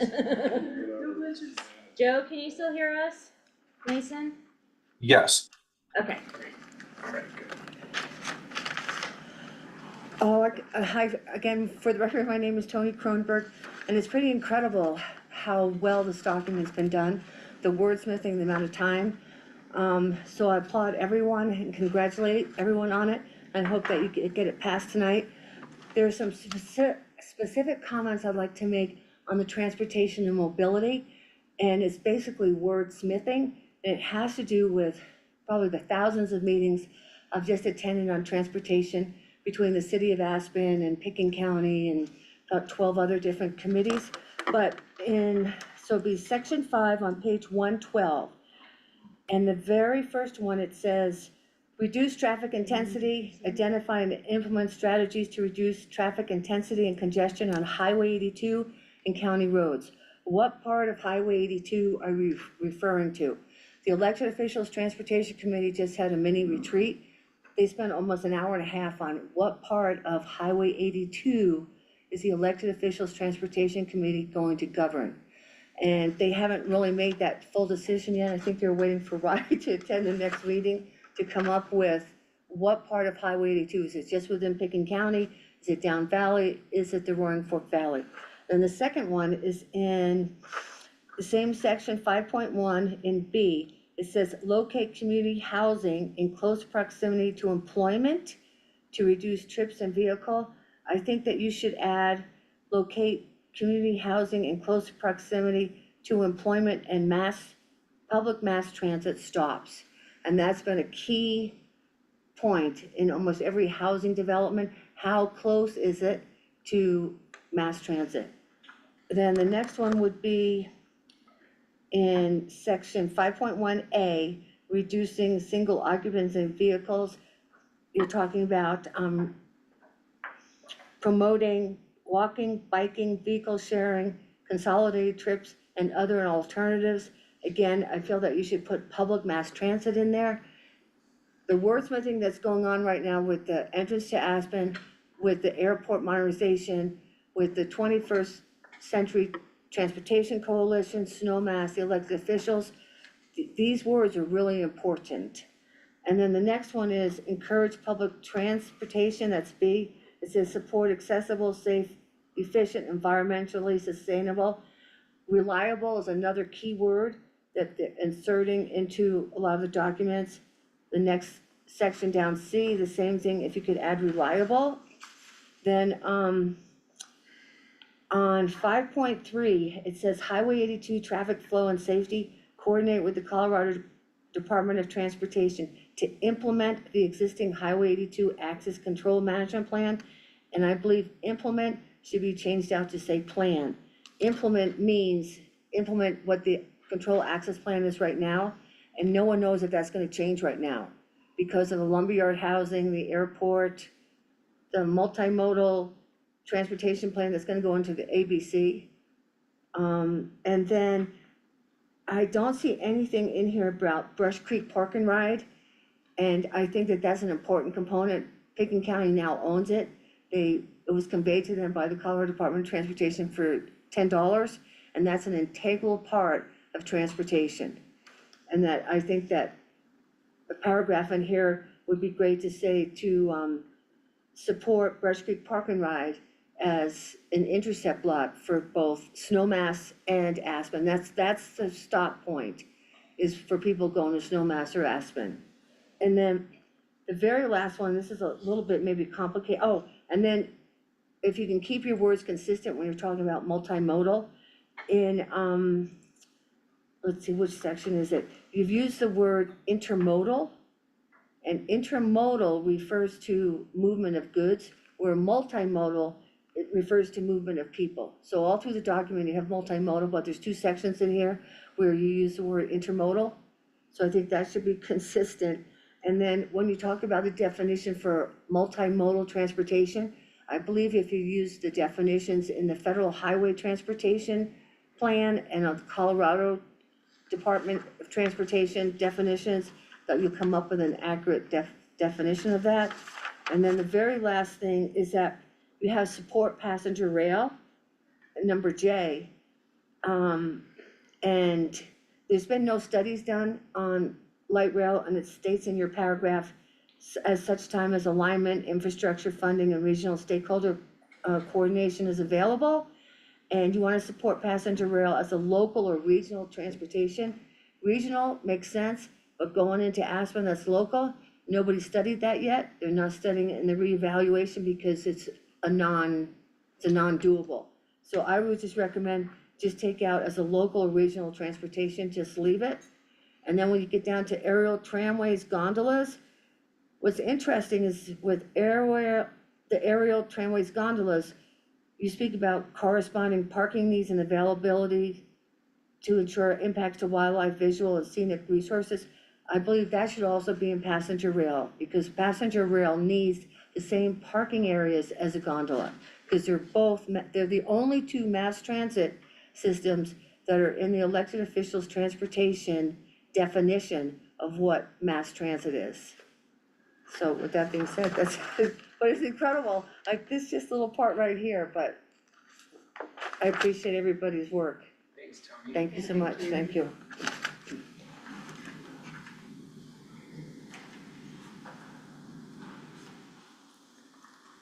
Hello, everyone, and thank you for an incredible effort. I do have a few comments, and I was tempted to make them while you were on the same page, but here we go. Can you state your name, please? Oh, I'm sorry, I'm Elizabeth Boyles. Thank you. On page 47, Michael Kinsley had added to the sidebar, and I just wanted to add regarding vehicle collisions on State Highway 82 between mile marker 43 and 44. We want to have signage. It's a elk migratory crossing, and it's where the nature preserve is, and we want to get the traffic slowed down. It comes in off the pass 55 miles an hour. And we want to have some conservation easements on the north side through the private land there for the migratory path. And on the south side, it's the ski company, and we want to make sure that they are really respecting the E15 herd.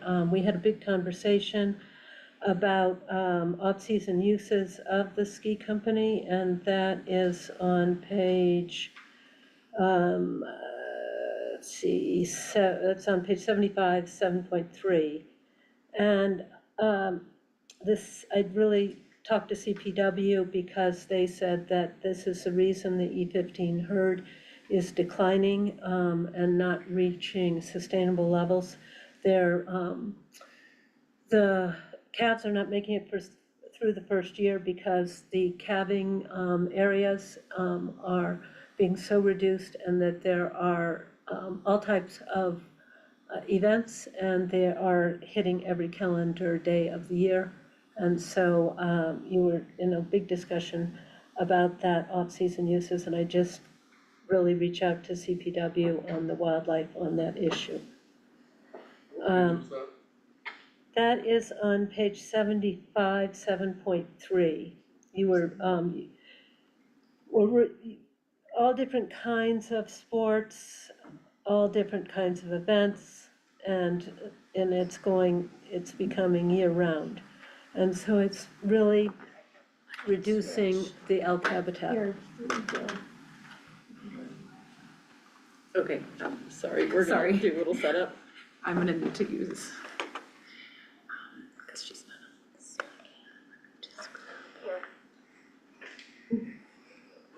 I'll just grab my computer. Sorry. Oh, I'm And we can sorry. orient, so Yeah, we're that all way in we the can same get on the same. place.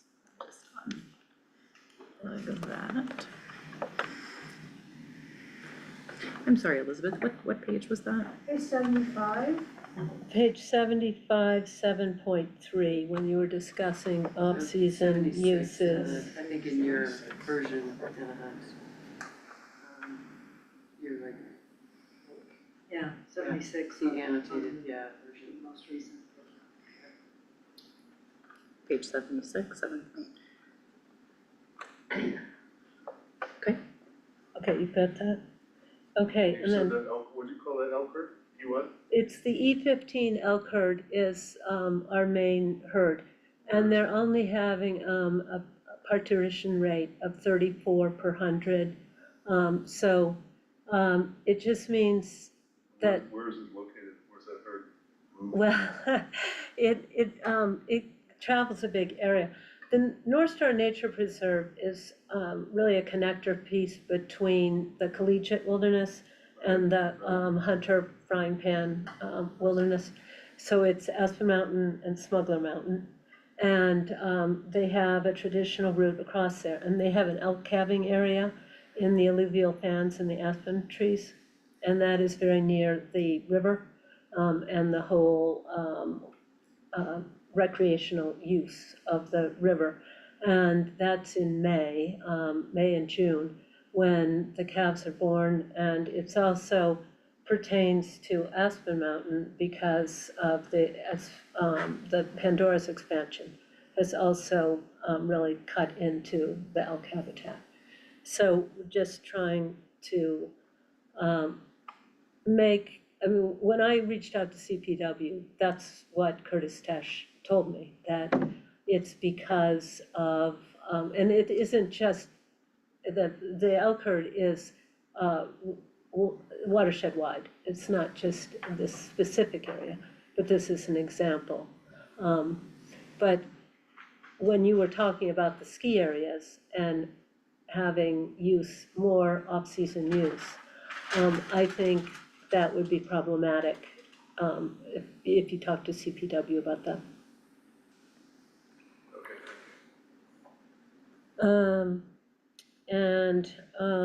It's little tiny things, but on page 66, there are objectives, and it says preserve public lands, especially designated wilderness areas. I'd just like you to add "and nature preserves" to that.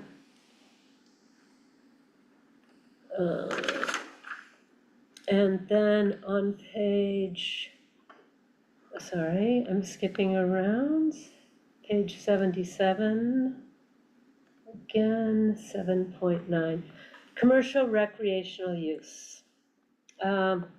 This has been a big issue in the east of Aspen area. Our east of Aspen caucus master plan recommends no additional commercial use outside of the urban growth boundary. And we've had 10,000 to 15,000 recreational users on the river in an 8 to 9 week period. And so this line here about commercial use may function as a tool to promote education, stewardship of public lands, and responsible access and recreation. That's pretty broad. And I think how do you define education? How do you define stewardship? And how do you define responsible access? But I don't think that it's created the limiting function that's outlined in the conservation easement for the nature preserve in this specific incidents. So your suggestion is to delete that last sentence of 7.9? Well, I think it would take a lot more specific defining in order for it to be, I'm afraid it opens up a broad increase in commercial use or a justification for commercial use. The may should certainly become should. Commercial use should function, not may function. Am I correct in, is it the newer North Star management plan? Or has the commercial outfitters for the North Star been capped or, The conservation easement states that only one commercial operator, and then that was eliminated in 2015. And so then it became up to 16 commercial operators, and then they reduced it to 5 commercial operators, but that was predicated on a capacity analysis that has not occurred. We've had recreation specialists that have talked about when the recreationalists feel crowded or not, but we haven't had a capacity analysis of when recreation impacts wildlife. So I call it, when does our fun imperil wildlife survival? We haven't determined that. And so, yes, there are many great improvements in the new master plan, but the numbers, when they reduced from 16 to 5, did reduce slightly, but not with the wildlife being studied as a determining factor. So we'd still, it's back to that capacity analysis that you're talking about, capacity,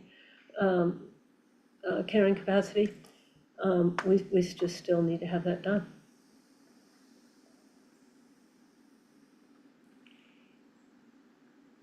Would you say that the 1, 16, and 5 commercial operators are primarily the river?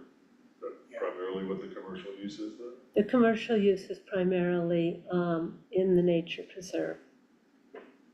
for paddleboarding and then paragliding, I think are the only two. That's correct. But it is, I mean, it's just, I think what you're trying to do is have your master plans, your caucus plans, and your comprehensive plan all work together. And there are areas where they're clashing. And so it's just, I mean, I truly admire the effort that you put into this.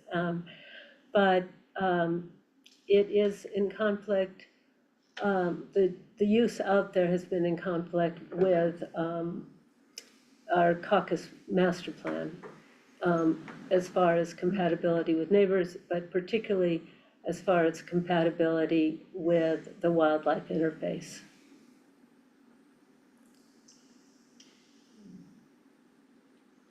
What can we do about that? My first,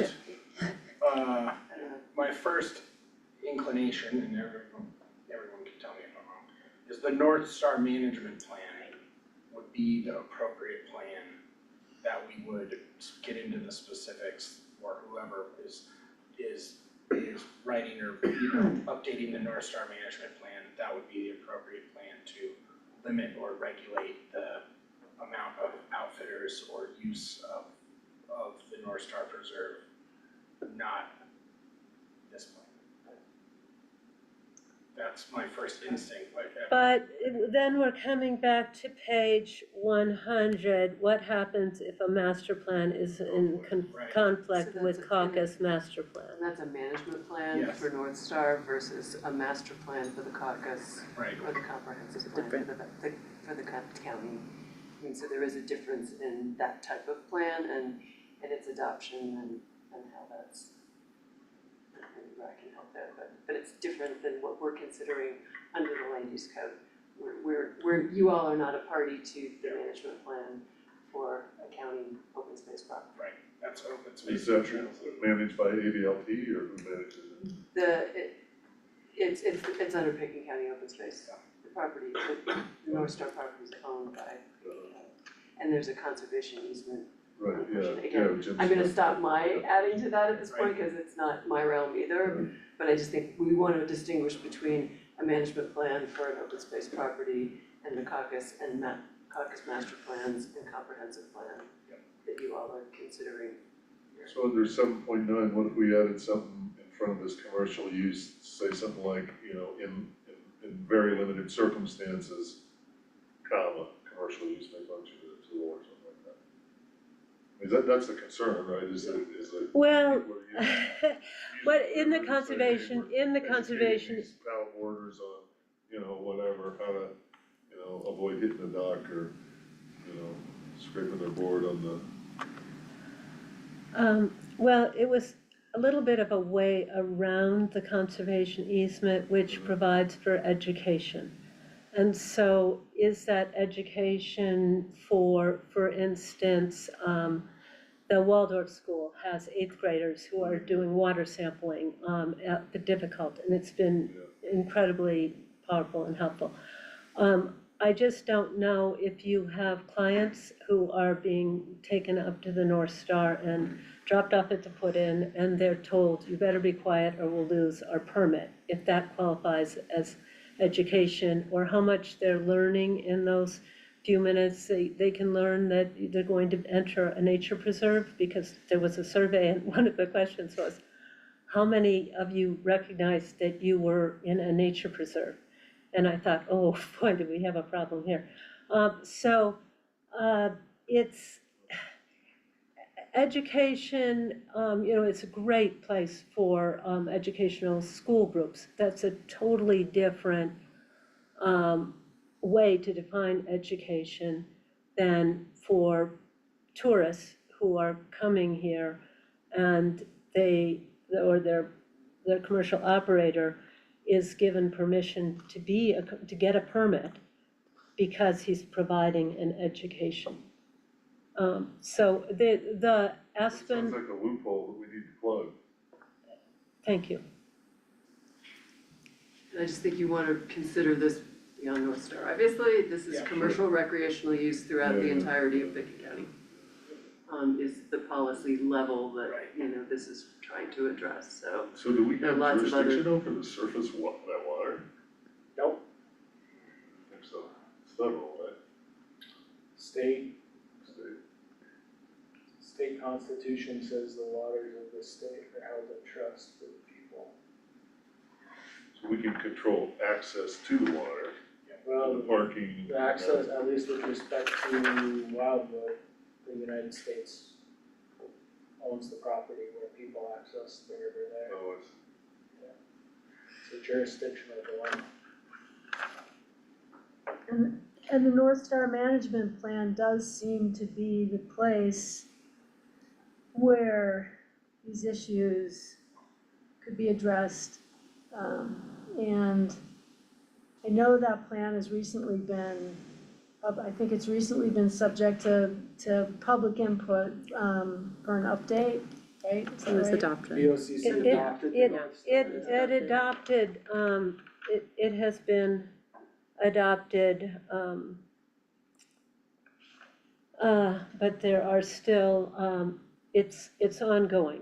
There's a proposed land exchange and so then that brings us to another pretty critical area here, which I have to find what page that's on, 75. So if we go back to page 75. let me interrupt for a second. Just, I mean, how are we gonna, what's the commission think on how we handle this? So I think there's some, personally, I think there's some great comments that are being made by Elizabeth. And, you know, 8:05. Yeah. I know we'd like to get this adopted. Yeah. What do you think? I'd like to get it adopted, and it is 8:05. And my Push this into the amendment or something? well, I mean, I'm just looking at I think the North Star Management Plan it has language in it that already exists, that, you know, these outfitters that service the North Star Preserve they have Colorado state regulations and outfitting regulations, and that they have to, abide by those rules or they get their permit pulled is from what I understand, so I think. But the numbers that she was mentioning of the numbers of people that are out there, it's just extraordinary. It is, and I think that's the plan, the North Star Management Plan is like the appropriate mechanism for the control of that spot. Yeah. Cause we're talking about, we They're, do- they're just what, limiting that stuff, it's Can just we do what the hasn't. guy did up on the frying pan? which is, Put up a fence on your property that's on both sides of the river and Well- string of barbed wire across the I river. think Rye can tell you that's legal in the state of Wyoming because they have different water rights laws and, you know, I'm that just they, kidding, but, well, they, yeah, so that's my first, is once we start dipping into specific Yeah, regulations about specific use in certain areas that are managed by open space and trails, these regulations are meant to be for all open space and trails property. So if we have language that we wanna put in there, like, you know, And this is not anybody can specific recommend, to open space yeah, properties as right, well. it's all, This is all all commercial. state commercial recreational use, which could be on, federal land, state land, county land, again, this The is current much broader. language states that commercial use may function as those things, it doesn't say it does function in those things. So in order to accept the premise that commercial use is necessarily bad for some reason, you'd have to accept the premise that Yep. the number of users would go down simply because you don't have commercial use, and there's no evidence to support that. I think the concept that's stated here is if we're using North Star, for example, that perhaps guided tours in a commercial setting of individuals that would otherwise be using the property, but may not be aware of whatever it may be, a wilderness ethos, leave no trace type of concept, how to safely get down the river. Those types of commercial uses may function as a tool to promote those Yeah. types of things. It doesn't mean that they necessarily do, and it could be that a judgment was made that some level of commercial use could not further those things. So it does seem that this language is generally broad enough to support that certain circumstances, commercial use may function to do those things, and there may be circumstances where it does not do those things, so. But it could, right above there, it says does not negatively impact non-commercial This use. commercial use should be managed to ensure that it is not, that it is compatible and does not negatively impact non-commercial use. It should be, it's an aspirational statement. It doesn't say that commercial use does or does not do those things. And this applies to fly fishing guides, hunting guides, rafting guides, Sure. throughout the whole county, so we can't, yeah, so we can't, if all of a sudden we start, so you think it's the North Star plan?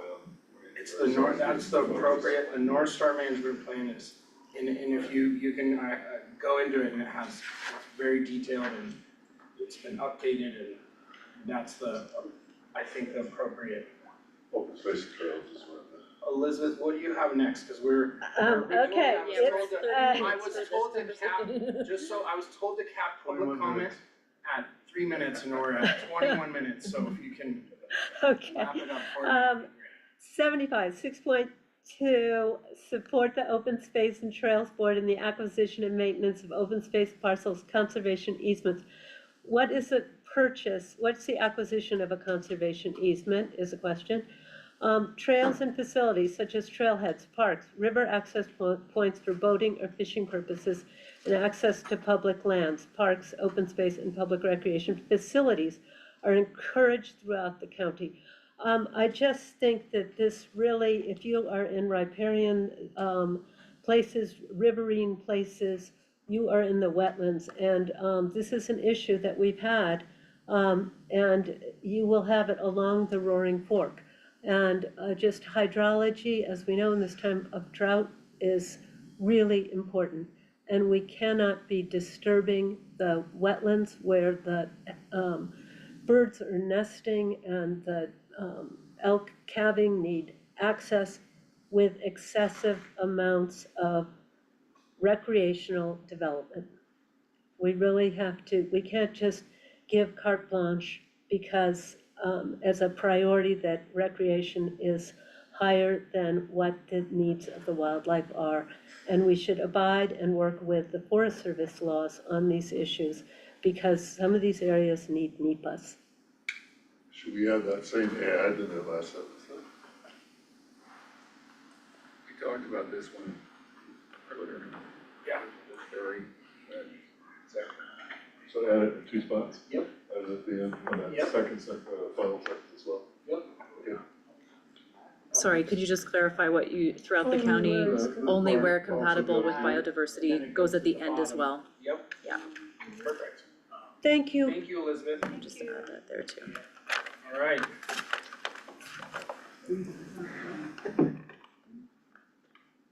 Anyone else, public comment? Yeah, well.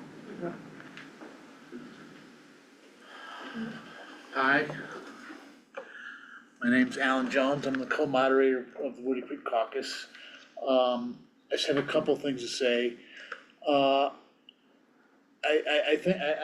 think the new language on the master plans versus the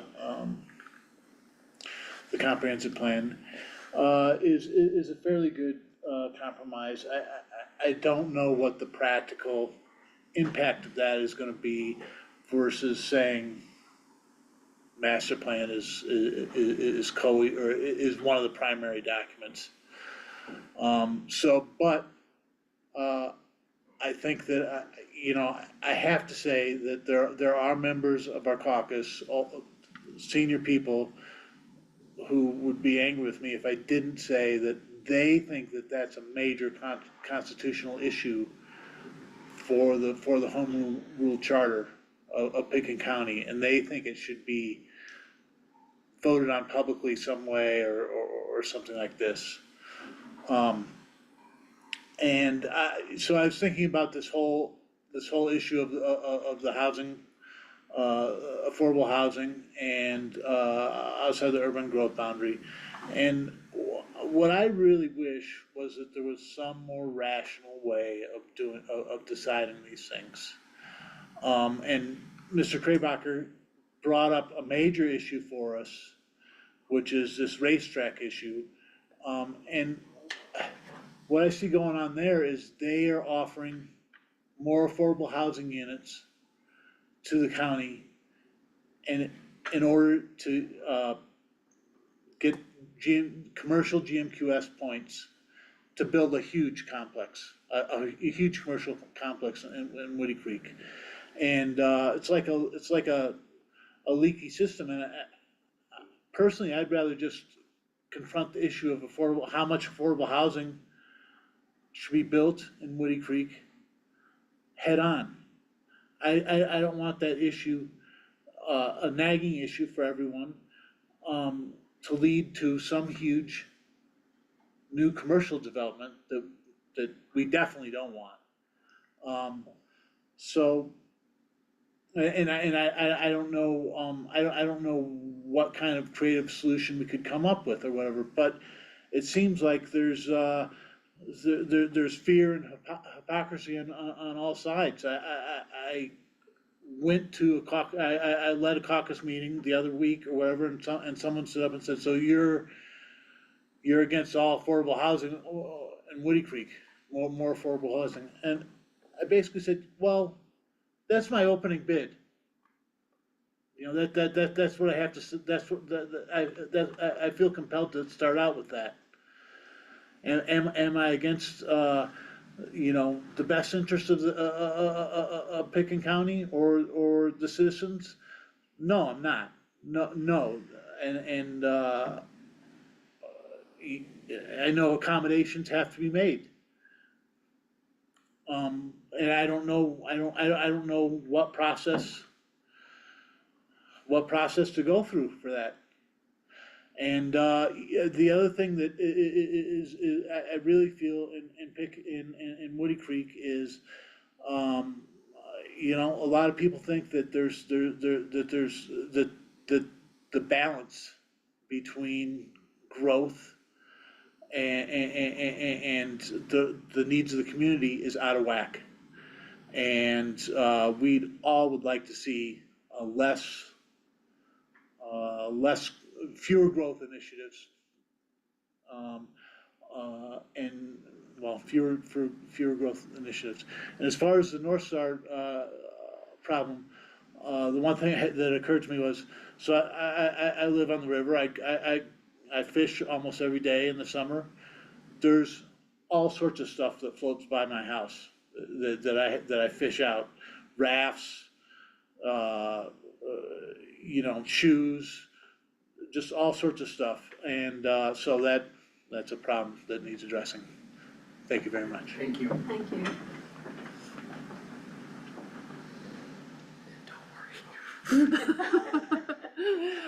So I'm making no substantive comment. So Marcella Larson, moderator of Moon Creek Caucus, and I'm really here to say thanks to all of you for listening to and reading all of our comments. We made a lot of them. And I feel pretty good about where we've ended up in terms of our interests from our caucus. So thanks, and thanks to staff for all the work slogging through them. And anyway, good evening. Thanks, Thank you. Good job. All right, anyone else, public comment? Bonnie, do we have anyone online? No one stayed online, so we're good. All right, it's a war of attrition. I'm gonna close public comment and, discussion amongst the commissioners. Anyone has a motion? I'd entertain that. Joe. Do you want to make comments? There's a Kind plan of before us. Same as my last comment, I guess, which is I thought that, so we got some good public comments and, we had to go through them pretty quick and so what's like just, logistically, procedurally, how we gonna pull those in? And still, kind of achieve, which I think everyone would like to achieve, which is to get to a yes on this plan. What were some of the comments that could make a quick change in what we got going here?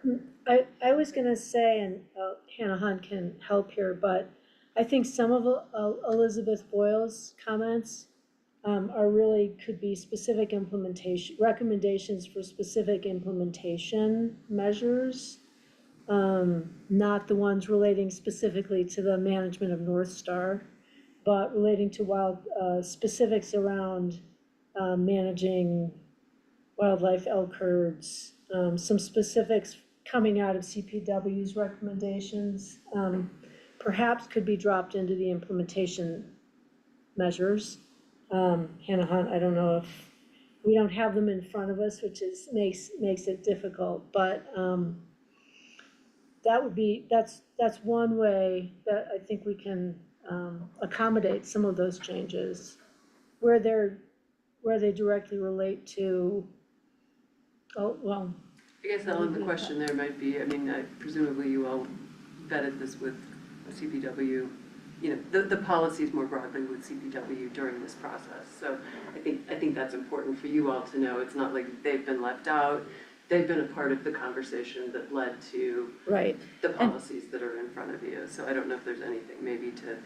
Yeah, I guess I would just to kind of echo the intent that the policies that are in that natural environment chapter are broad and, guiding direction. There will be subsequent management plans that many of which come through many of different priorities that are established by the Roaring Fork Safe Passages work. Again, we've tried to pull out what's relevant now, but not point to or limit ourselves by saying these are the only ones that may be a priority now. So I think the intent is that the policy direction captures the work that CPW, again, we've worked closely with them as review, with Open Space and Trails, to put that broader direction in place, knowing that there may be more specificity that comes through the management plans as well as, specific numbers.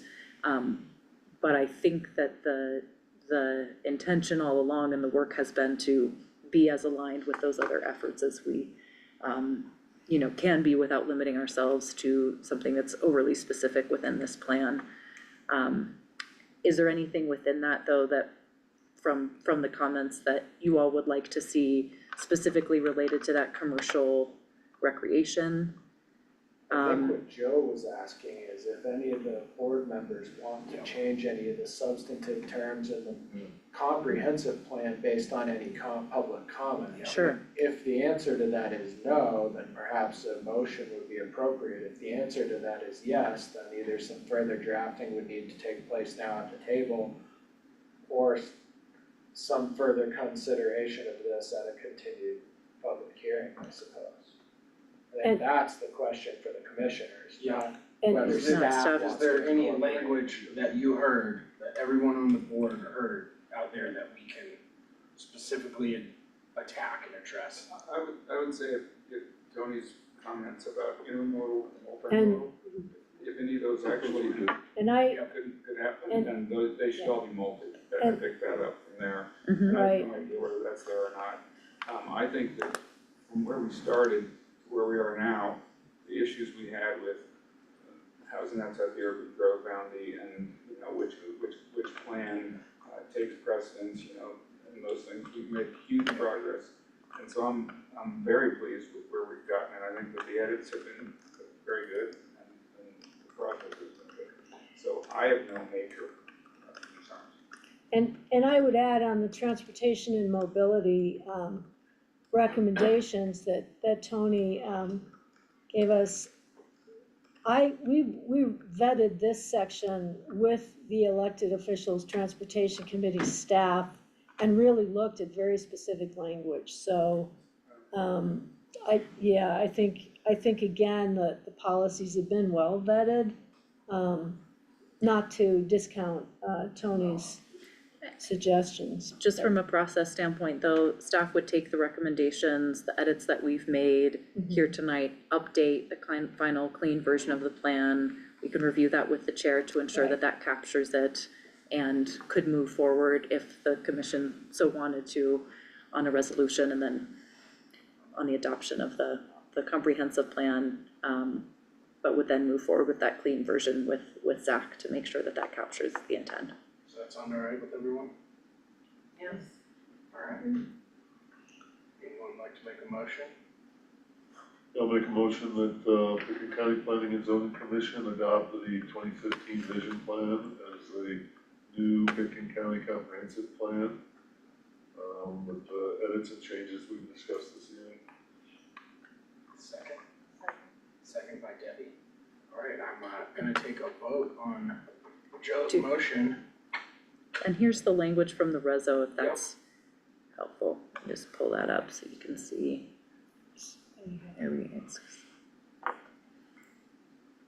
For the Pickens County, Planning and Zoning Commission, motion to repeal the 2003 Pickens County Comprehensive Plan and adopt the, 2050, let's see. And adopting the Pickens County Comprehensive Plan and forwarding the Board of County Commissioners of Pickens County, Colorado for approval. I'm gonna take a vote here. Doug? Yes. Joe? Yes. Joe Mason? Yes. Debbie? Yes. Suzanne? Yes. And I vote yes. So, thank you, everyone. So Thank Joe, you. I think you're the only one here that was on the CGAC. Everyone. Motion to adjourn? Motion to adjourn? Bye, Joe, thank you. Thank you, everybody. Thank you. Thank Thank you you so all for your much. super hard. All the work that you all did is just amazing. And here we are. And thank you to you all. And Jessica. Yeah. Yeah, this has Oh, been and Jessica, oh, yes. really